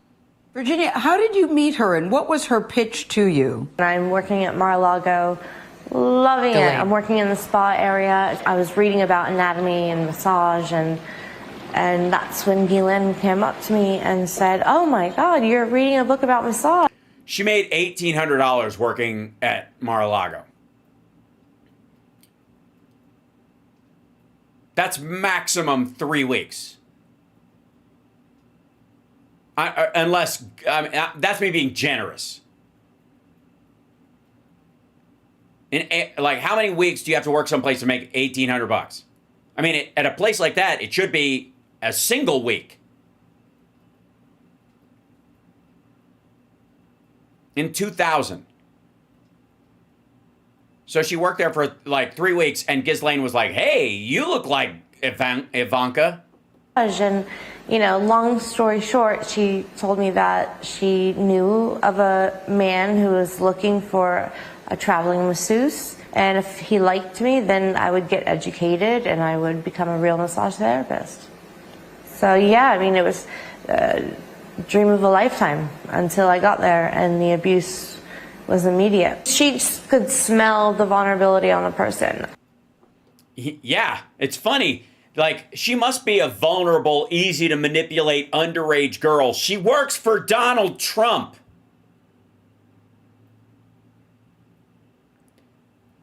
Maybe she was, you know what?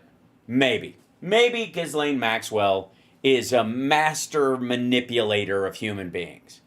Or maybe she and Donald and Epstein were at a party, and Donald said, you should see the one I got working in the spa right now. She's like, she's right up your alley, Jeff, but, you know.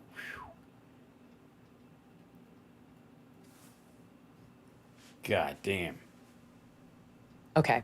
So that's Virginia Giuffre saying at Mar-a-Lago, she loved working in the spa. Everything was on the up and up. And then for all 3 weeks, tops, I'm going to go 2. She got lured away to go work for Epstein by Ghislaine Maxwell, and things went downhill from there.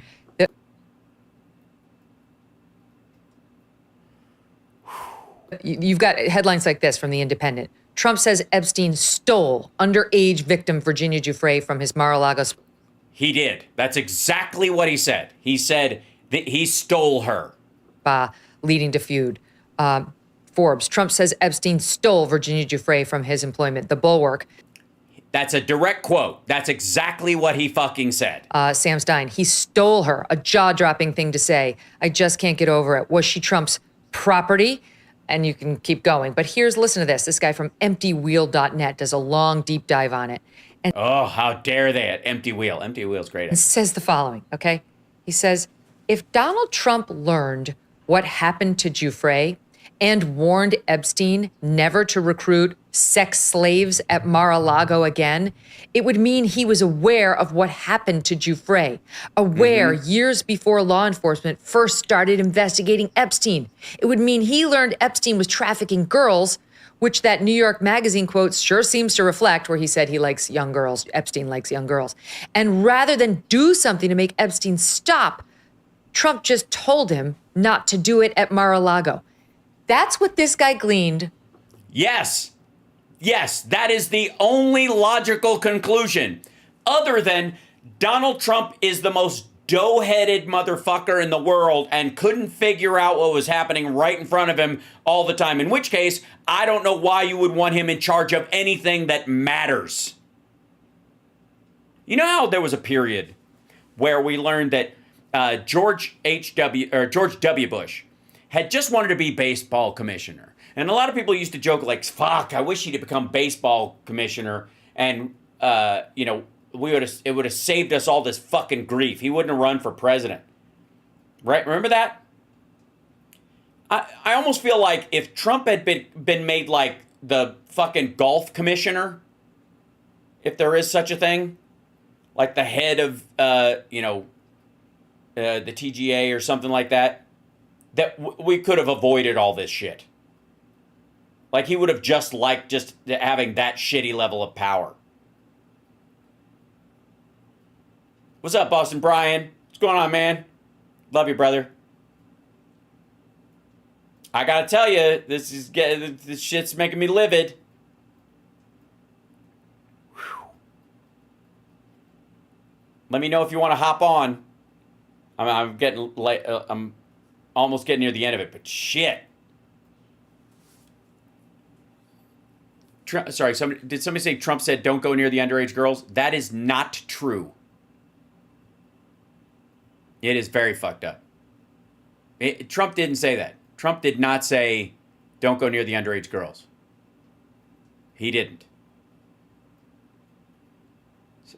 Trump. Oh, say Freddie Fred saying Trump said don't steal my underage girls. I see what you mean.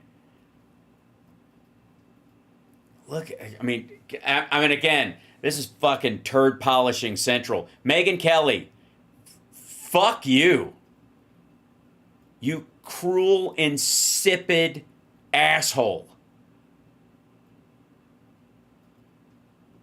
From, she worked in a spa, he stole my employee, and I said, you better not do that again, and then he did, so I ended the friendship. What in the actual? The actual is, you have to have Trump derangement syndrome to not see how fucked up this is and how evil you're being. So thankfully, your house, Sparks and Sparkler friends. All the degenerates on Jeffrey Epstein list must be made public. Don't care who is on it. I completely agree, Marcia.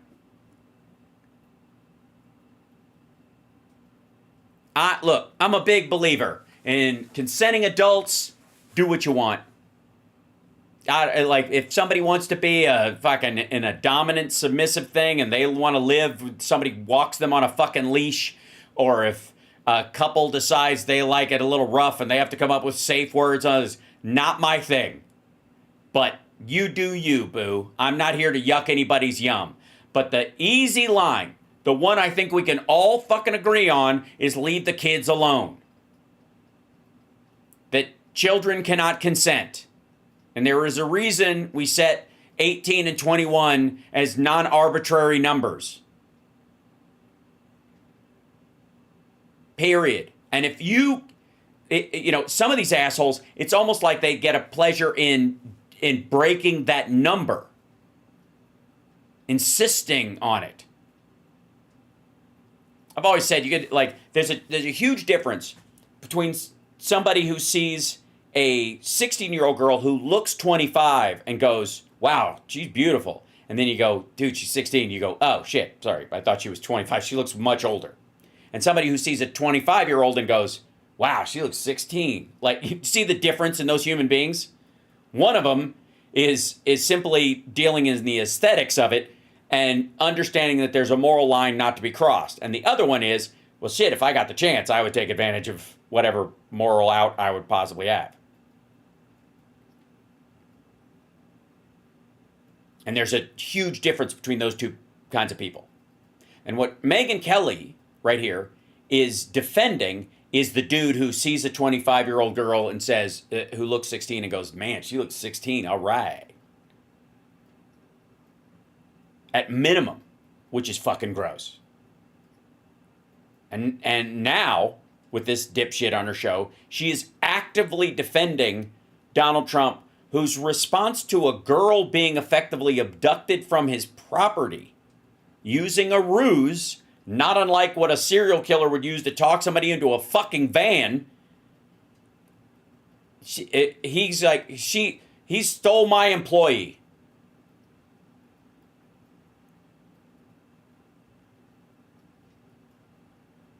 Like, do you know how fucked up you have to be to just word it that way? Shit. Yeah, this is dishonest. It's not going to play. It is. It is going to play. It's not dishonest. It's right on the fucking nose. And anybody who isn't turd polishing for Donald Trump right now can see it a mile away. Shocking to me as a journalist to see. Oh, dear God. When you're done pearl clutching. Headlines and, first paragraphs of stories tortured from this very, I got to say, innocent statement by him. No, you don't, but you're choosing to. The last thing you read started with the biggest small word in the English language, if. If. Well, we can spin out ifs forever. But imagine finding yourself in a situation where you're twisting yourselves in knots to protect these assholes. The truth is, everybody knows what poaching an employee means. Everybody knows that Donald Trump at this... Yes, they do. You're absolutely right. Everybody does know what somebody whose employee was stolen. Somebody has a great bookkeeper and somebody took their bookkeeper and used that person as a bookkeeper. That's what everybody goes, they stole him away from me. They poached my employee. But if somebody lures an underage girl who worked for you to a private house where they were sexually assaulted, that's not poaching employees, you motherfucker. That's not stealing an employee. That's not what that is. Holy fuck. That's not what that is. Jesus. And the fact that you that's what he takes away from it, it's as bad as he stole her sounds and worse, because what he's taking away is, I had a perfectly good underage girl working in my employ and he took her away. I was looking at that.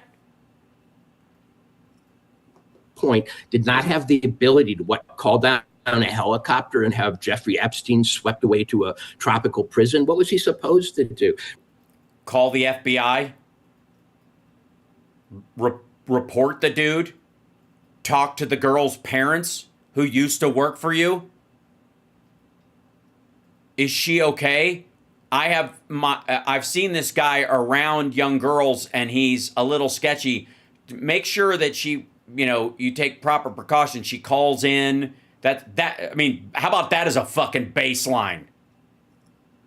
Was he supposed to put out an APB on this guy? Yes. Yeah. Fucking call the cops. And say, he's taking masseuses and... Well, and where's the evidence? She wasn't a masseuse. She was an underage girl. Evidence he knew that they were being trafficked. You're really missing a critical piece of proof there. That was the if. That was the if. As a lawyer, this must... How about this? He lures an underage girl in your employ away to work at his private mansion, on his private plane, and on his private island. And you know he likes them young. How about that? How about that? Why is that not enough of a moral line? Now, don't get me wrong. I absolutely think he knew what was going on, and I absolutely don't think he gave a fuck about that part. He was just mad because he was understaffed. And he lost the locker room attendant who, look, if you squint, looks like Ivanka.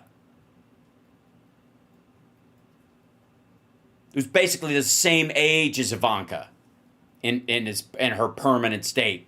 How he'll always picture her. But even if he wasn't involved, okay, I got a bunch of dude friends, and they're by and large rock solid people. I know a couple of guys that probably drink a little too much, being in the rock world, but that's pretty much it. But if I knew that one of them hired a 16-year-old girl to clean his house.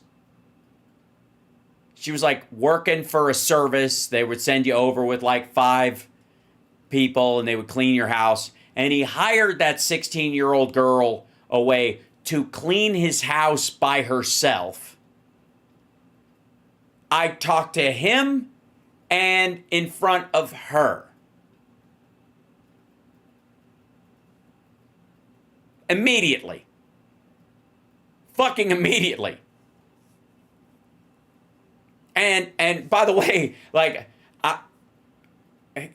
how would you be friends with someone addicted to hard drugs? I don't know if they can manage a friendship with me. I wouldn't. Well, I've had friends.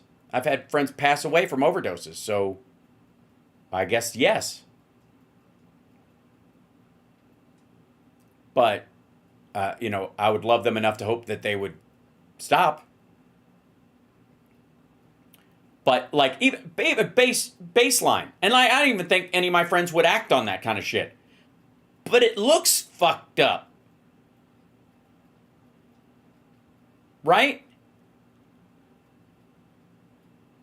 I would just go, dude, what are you doing?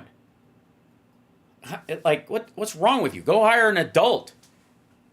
Like, go pay a stripper to clean your place in the nude if you want. I don't care. She's a grown-up. She can do whatever she wants. But this girl's 16. No. No 100 times no. Even if nothing's going to happen from your end, if she decided to accuse you of something, you're fucked. So this is bad. Everybody go to a neutral corner.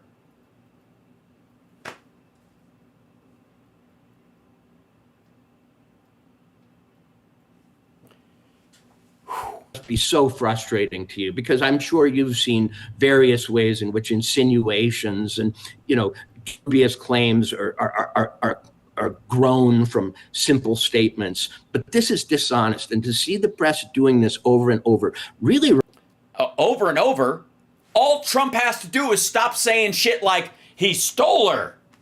They didn't make it up, you dumb motherfucker. They didn't concoct this shit.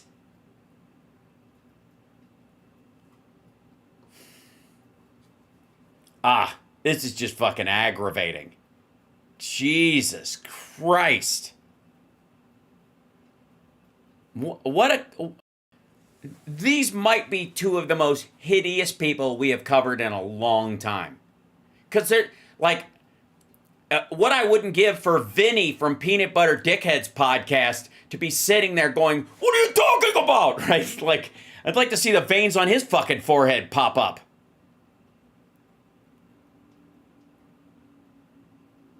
Jesus. And there's another fucking 3 minutes of this. Oh, no, she doesn't add, right, at the end of this?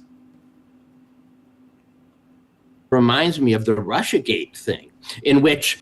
Oh, you mean it's true?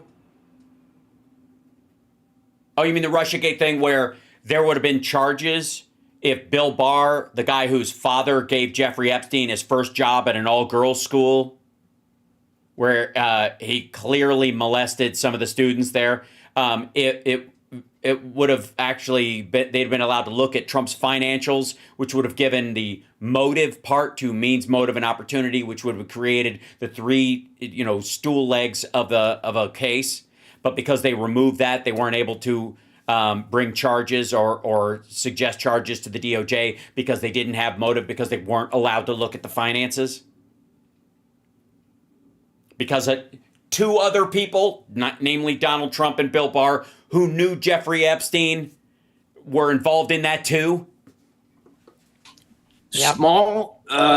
Small pieces of not even evidence, but of language and other artifacts can be amassed to tell a story that is. Oh yeah, you know what? That's true. So maybe, just maybe, Donald Trump is too fucking stupid to be president of the United States. If he's so fucking dumb that he can't figure out that saying a sex trafficked victim who was poached from his property, lured away by a sex trafficker from his property, was simply a stolen employee, he hired people away from me. Doesn't sound like he was participating in a sex trafficking ring while he's talking about pardoning Ghislaine Maxwell and acting like he didn't know Jeffrey Epstein and lying about the numerous interactions that they had, the numerous writings they sent back and forth to each other. He signed a copy of his book to Jeffrey Epstein, "You're the Greatest."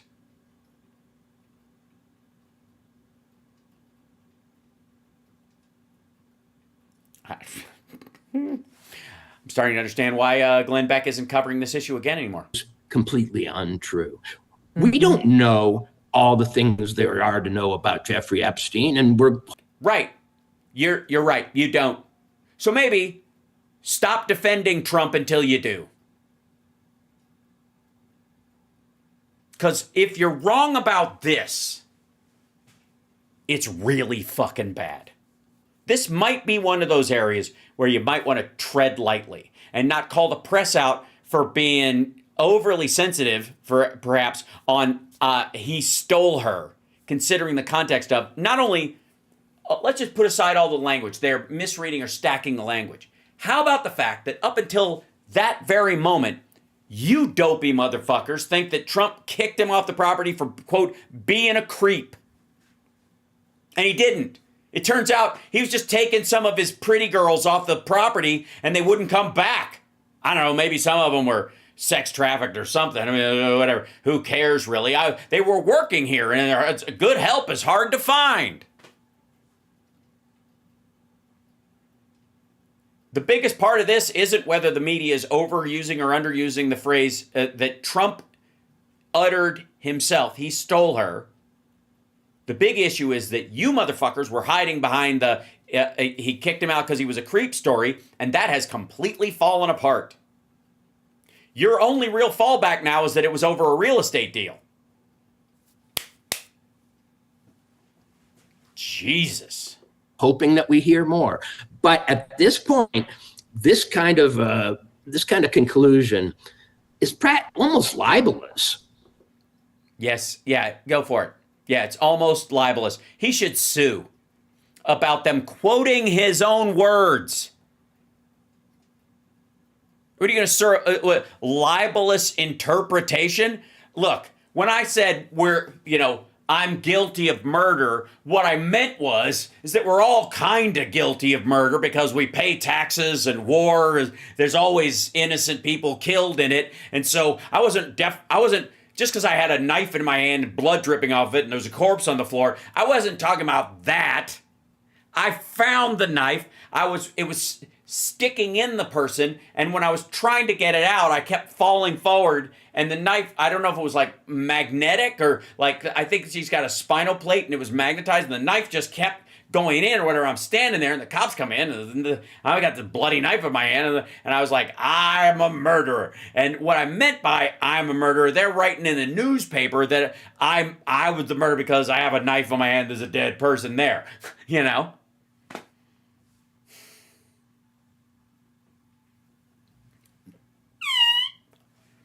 I'm fine. Yeah, absolutely right. There's absolutely no evidence that Trump knew. This guy tries to spin it. Yeah, there is. Yes, there is. And some of them are on the younger side.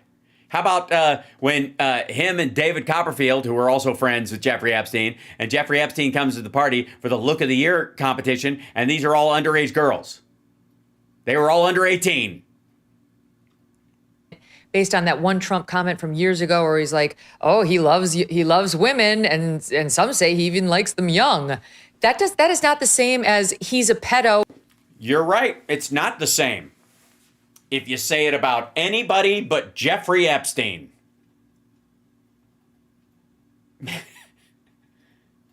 And if you'd only known him for a little while, if you rolled up at the party and you're like, oh yeah, guy seems like a lot of fun or whatever, and his entourage seems to be on the younger side, right? And like, those are his nieces. Well, then what the fuck's he bringing them to this kind of party for?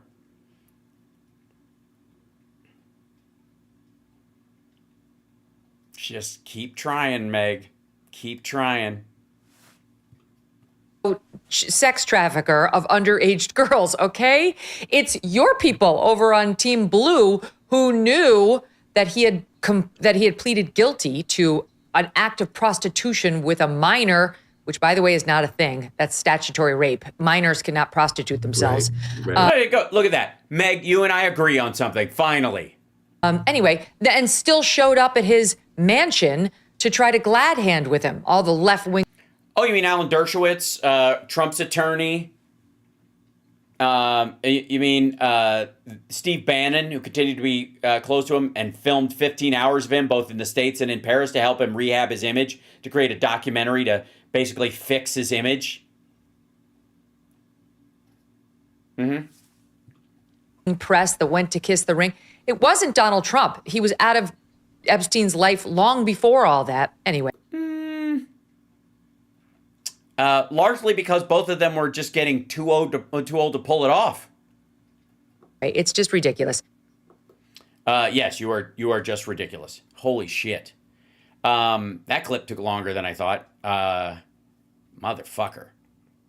I'm going to see if did my other page start working again or no? I have to quit that page and see if it reopens. Is that what you do? Let's see. Yeah, I think. Yeah, I'm having to force quit Safari. See what's wrong with it. Let's see. Hopefully, it'll open up and reopen all my tabs. Probably not. There we go. But that was, by the way, the title of that video was "Media Spins Trump's Answer into Nonsense."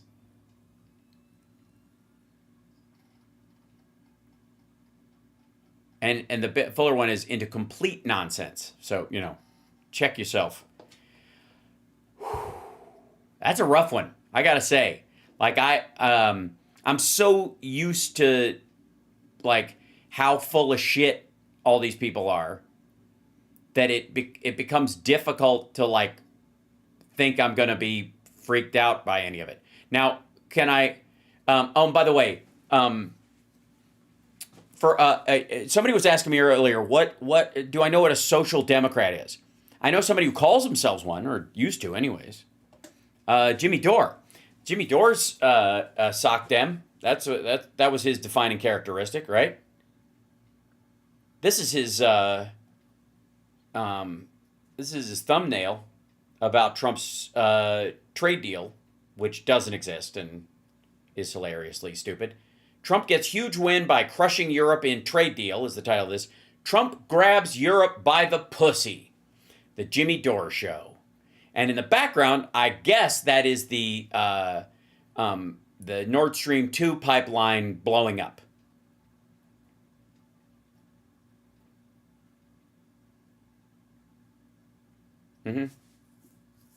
Yeah.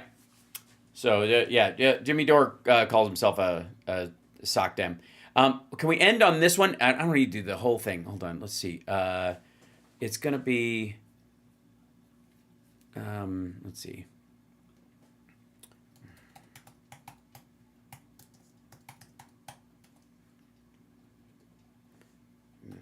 Okay. This...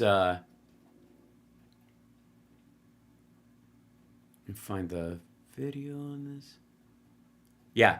Alan Dershowitz says that he is suing a vendor in Martha's Vineyard for not serving him, and literally for being a bigot, I guess.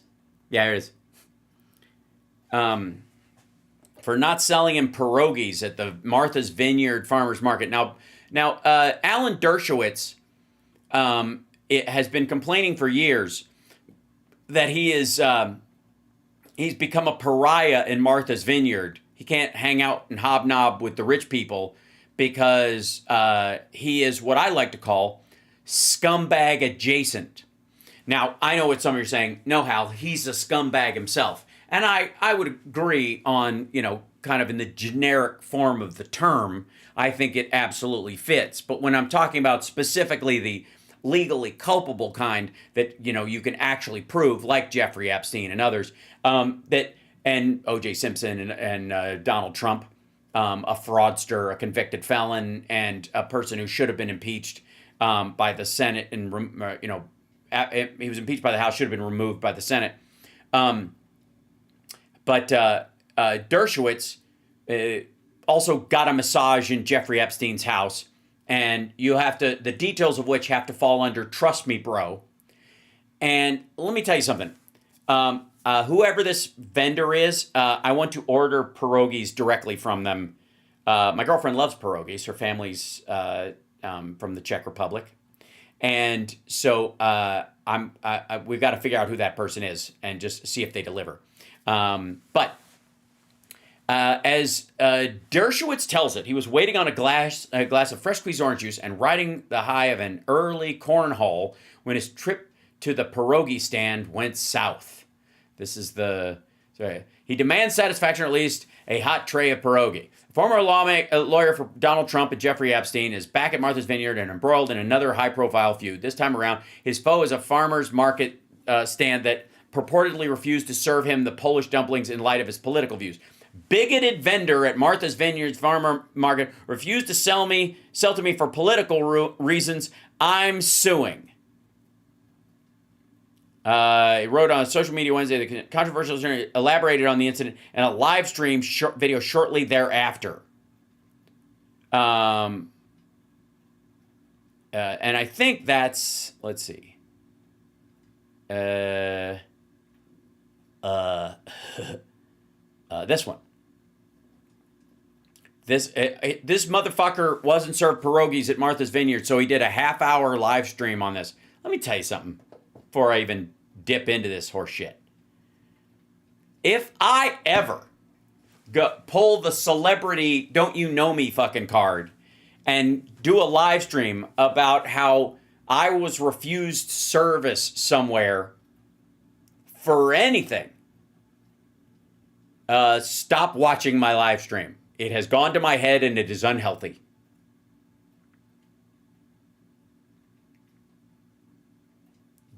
Just for the record, it ends right there. Tell me to pack it in. This motherfucker is threatening to sue somebody over not selling him pierogies because he is scumbag adjacent. Welcome back to the Dersh Show. I don't generally wear a t-shirt on this show, but there's a special reason for that, which we'll get to in just a minute. But before we get to what happened to me at the farmer's market, this is the t-shirt from the farmer's market. This t-shirt is 35 years old. I think I bought it at the farmer's market in 1990, maybe even earlier, but we'll get to. Oh yeah, right around the time Trump was partying with Epstein at Mar-a-Lago and the video came out in 91. That's about there. In a minute. In the meantime, the Republican Party is having its own problems over its support for Israel. The Republican Party in general is very supportive of Israel, is very opposed to Hamas. But there is the anti-Semitic wing of the Republican Party headed by Congresswoman Space Laser Green. Remember, she's the one who believed that the fires in California were caused by the Rothschilds and other Jews sending space lasers from outer space and destroying. Yeah, very few space lasers come from terrestrial origin, I would guess. Forests of America. I mean, my God, it really makes the protocols of the elders of Zion seem like a fairy tale. But that's green. No, it would make it seem like great literature, I think, is the allegory or the illusion that you're trying to make. And then there's, of course, the resident anti-Semite. He denies it, of course, Tucker Carlson. But anything that Jews do, anything that Israel does, has to be wrong. And so they are now a wing of the Republican Party, just like AOC and the pierogi vendors at the farmers market. Squad, and there is a left-wing wing of the Democratic Party that's anti-Semitic. Trump has generally been supportive of Israel. He did say that he thought that the hunger in Gaza was something that had to be remedied. And of course it has to be remedied. The question is by whom? Today he pulled back a little on what was perceived of his criticism of Israel. And he essentially said, yeah, because he was just bullshitting to shut some people down or pretending to act like he cares because he was surrounded by Europeans who actually do. That, Israel had the right to retaliate on October 7th. And generally, we ought to be moving toward a situation where there's more food. Get to the pierogi shit. And I agree with you. As I said the other day, there were already allegations of famine, hunger, blah, blah, blah, blah, blah. Wolf now for almost 2 years. Now it's getting more serious, obviously, because Hamas is a war, the public relations war, by France and Britain now saying, well, we'll recognize a Palestinian state, whatever that may be. Continue to support that position. All right, let's turn to what happened to me today. So a little history. I first came. Oh, my God. Martha's Vineyard in 1969, having received a call that the senator is driven off a bridge. The senator was, of course, Ted Kennedy, a friend of mine, somebody I had worked with and for. So you just only know the members of these families that are engaged in the death of young women. Fabulous. Many years, and his legislative assistant asked me if I would. And I was late getting there because I had to stop off and get some pierogi. Go to the vineyard. I was then vacationing with my family on Fire Island in New York. It was not easy. I had to take buses and trains and ferries. And finally, I got to the vineyard and I helped to defend Ted Kennedy. The following year, we rented a house, and it was a house without a telephone. Imagine me without a telephone, without electricity. We're all hoping for the day. At night, you had to light candles. It was really, really, really rural and isolated, right on a pond. It was beautiful. And that was 1970. And more or less, I've been going there. I went to Cape Cod for a couple of years. But I've been to the vineyard regularly now for at least 40 to 50 years. And so no one cares. Again, nobody you can refuse to sell to anybody for any reason, especially if they have breath like yours. And every Wednesday for all these years, I go to the farmer's market. That's where I bought this shirt. Stop doing that. Farmer's market. Indeed, the shirt shows the farmer's market in an old Yeah, we don't care. That's not a free pass. Location that doesn't West Tisbury, and it's basically Chilmark. A lot of events occur near Chilmark. It's a very important. And going to the farmer's market has been an important part of my life. I was particularly anxious. Tough shit. Boo fuckity who, rich dude. To go there today because today is Corn Day. Usually it's August 1st, but we had inside information from Morning Glory Farm that there might well be corn there today. And so I got there early.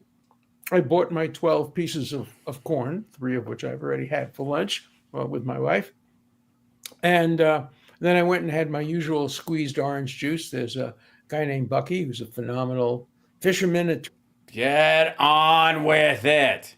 Juice for me, which is, and so when he was making it, I walked across the area, and there was the pierogi place where you could get the kind of things my grandmother made. Pierogies, they're Ukrainian, Russian delicacies. And I had gone. They're not delicacies. They're delicacies only because you can't get them in the States that much. But they're pretty much just regular people food. A few times before, and I bought the pierogies. They were okay. They were not my grandmother's pierogies. Fuck you. But they were okay. And I had some time before my drink was ready. So I went there and I said, "Oh, can I have 6 pierogi?" And he said, "No." I said, "Oh, you've run out of pierogi? Too bad." No. We have plenty of pierogi. I just won't sell them to you." "What do you mean you won't sell them to me?" "I won't sell them to you because I don't approve of your politics. I don't approve of who you've represented. I don't approve of who you support." I said, "What is it about my politics that you don't?" "I'm not going to tell you. I just don't like your politics." Yeah, I think he's got the right to do that. Yeah. I mean, do you want the dude to tell you that it's fucked up that you got a massage at Jeffrey Epstein's house and he doesn't believe your story? Implication was that he opposed me because I defended Donald Trump on the floor of the Senate. I was a Zionist. I noticed the week before I went there and I was wearing my other shirt. I wasn't wearing my farmer's market shirt. I was wearing Proud American Zionist shirt. Proud American Zionist, red, white, and blue. And I recall that he looked at it strangely. Oh, fuck off. No. You don't get to just walk by and go, this guy caught it out of the corner of my eye. I didn't buy pierogies that day, but I could tell the guy was giving me the stink eye because of my shirt. You come back a week later in your regular Martha Vineyards shirt, and like maybe he just doesn't like people. He doesn't agree with people who wear shirts that are 35 years old and haven't been washed. I didn't talk to him, but it became. Then how do you know? Then that can't be the fucking reasoning. Evident to me that he opposed my being a Zionist, my support for Israel. He opposed. He thinks I'm a down the line Trump supporter. Obviously, I supported President Trump's constitutional rights. Nobody except my wife knows who I voted for in the last election, though. Yeah, you also supported Jeffrey Epstein. He also is probably aware of that. I've given some pretty good hints. And in any event, he didn't approve of my politics. And so he wouldn't serve me. Well, and he also said the people you've worked for, too. The fact that you've defended certain people, the cases you've taken, he just doesn't support that either. Which is optional, by the way. You don't have to take those cases. You're not a public defender. And I said to him, there's a law in Massachusetts. You can't refuse to serve people on the basis of race. You couldn't say I don't serve black people. You couldn't say I don't serve gay people. You couldn't say I don't serve Jews or Catholics. And I don't think you can really say, and you shouldn't say, I don't serve people whose politics I disagree with. How about this? How about, fuck it. I'll just fix this for the guy. And by the time this comes to court, all he has to do is go, Your Honor, there are a lot of things that bother me about this man. His whole getting a massage at Jeffrey Epstein's house and his story that he kept his underwear on and that it was an older woman, I find completely suspect. There is no evidence of a woman over the age of 18 under Jeffrey Epstein's employ giving massages in his house insofar as I'm aware of or anyone else is. His support for Donald Trump, who says that you can grab women by the pussy, do whatever you want, which to me includes sexual assault, which he was found, liable for in the E. Jean Carroll case, and yet Dershowitz still continues to defend him. But it has nothing to do with that, Your Honor. I think in general, he's a scummy loser of a human being. I don't like him. I think he's awful. But ultimately, the main reason, the place where I draw the line, and I was like, I can't feed this dude, is the op-ed that he wrote that he thinks that the age of consent should be lowered to the age that a girl gets her first period. And I'm sorry, morally, I found that so repulsive, Your Honor. And maybe other people have that same thought, but they don't write an op-ed, so I wouldn't know. So I'm sure I've sold stuff to scumbags of equal measure, but I wasn't aware of them. And in this particular instance, I am aware. And that's why. I chose in that moment Not because he's Jewish or a Zionist or because he defended Trump, which he legally has the right to do, but because he bothered to write an op-ed saying that a girl becomes a woman at her first period and she should have the right to have sex with an aging old fart like him at 12 or 13 years old. And that he wrote this around the time that he was hanging out with Jeffrey Epstein and working as his lawyer, even though I don't know, I'm not aware of any material situation where he defended the man, just that he probably took $1 from him. In my mind, this is, where your brain goes, Your Honor. I have no way of knowing this, but it seems to me self-evident that he hired him as attorney just so they have a reason to keep secrets amongst each other, and that it was more, but that's for the RICO courts to decide. But what I do know is that he wrote an op-ed saying that a girl should have the right to consent from her first period, and I find that fucking gross and despicable. And like I said, if I knew that about other people, I would do the same thing. Registered sex offenders and stuff, I would tell them to move along because I don't choose to serve them. And I feel like this is a man saying to everyone in the community, if only I could get away with it, that I would do it if I could legally. And I'm trying to fix the system so that I can do what I want. And I find that morally reprehensible, Your Honor. And that's the only reason. It has nothing to do with Israel policy or Zionism or President Donald Trump's tariff policies or his right to have a strong and powerful defense. It is simply that this scumbag wrote an op-ed about how he should be allowed to fuck a 12-year-old. So I didn't want to sell him any pierogies, because I don't willingly sell pierogies to old men who want to fuck 12-year-olds. That'll work. So to the person operating that stall or anybody else who wants to deny Dershowitz service, let this be my gift to you.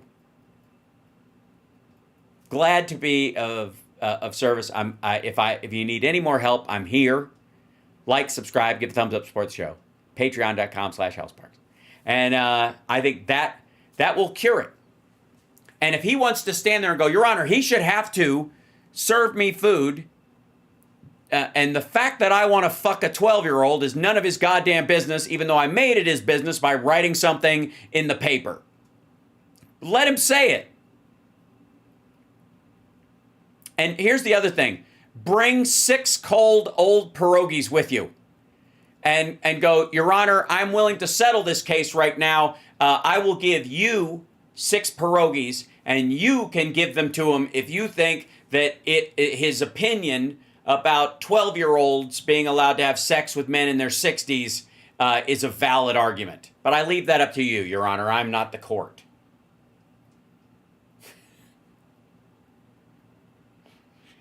Do you guys have any idea how good I am in a court of law? I could have been a professional lawyer. I would have been brutal.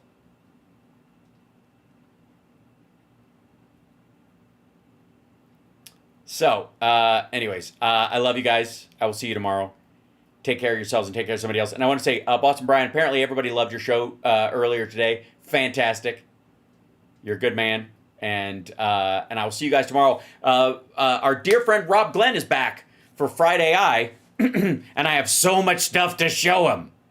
And it'll be a nice reprieve from some of this stuff.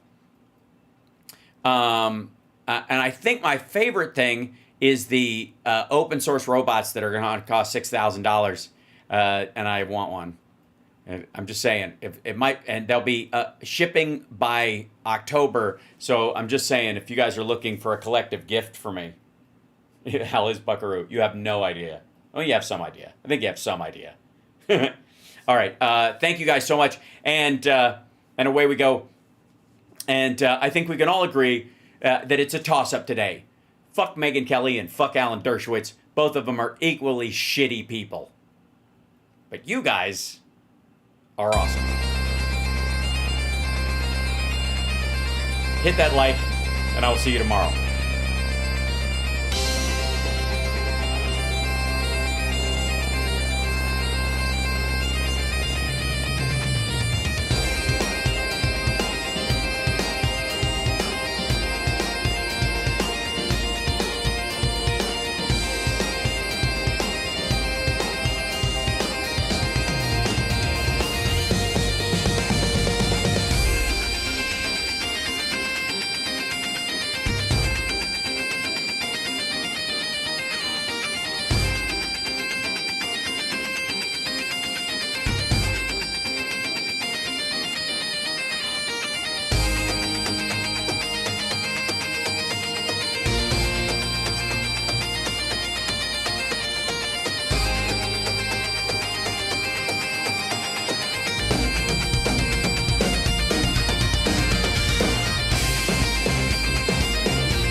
Awesome. So Rob Glenn be with us first hour, and Boston Brian's going to be with us second hour. That's amazing. Love it. Look forward to it. See you tomorrow, Brian.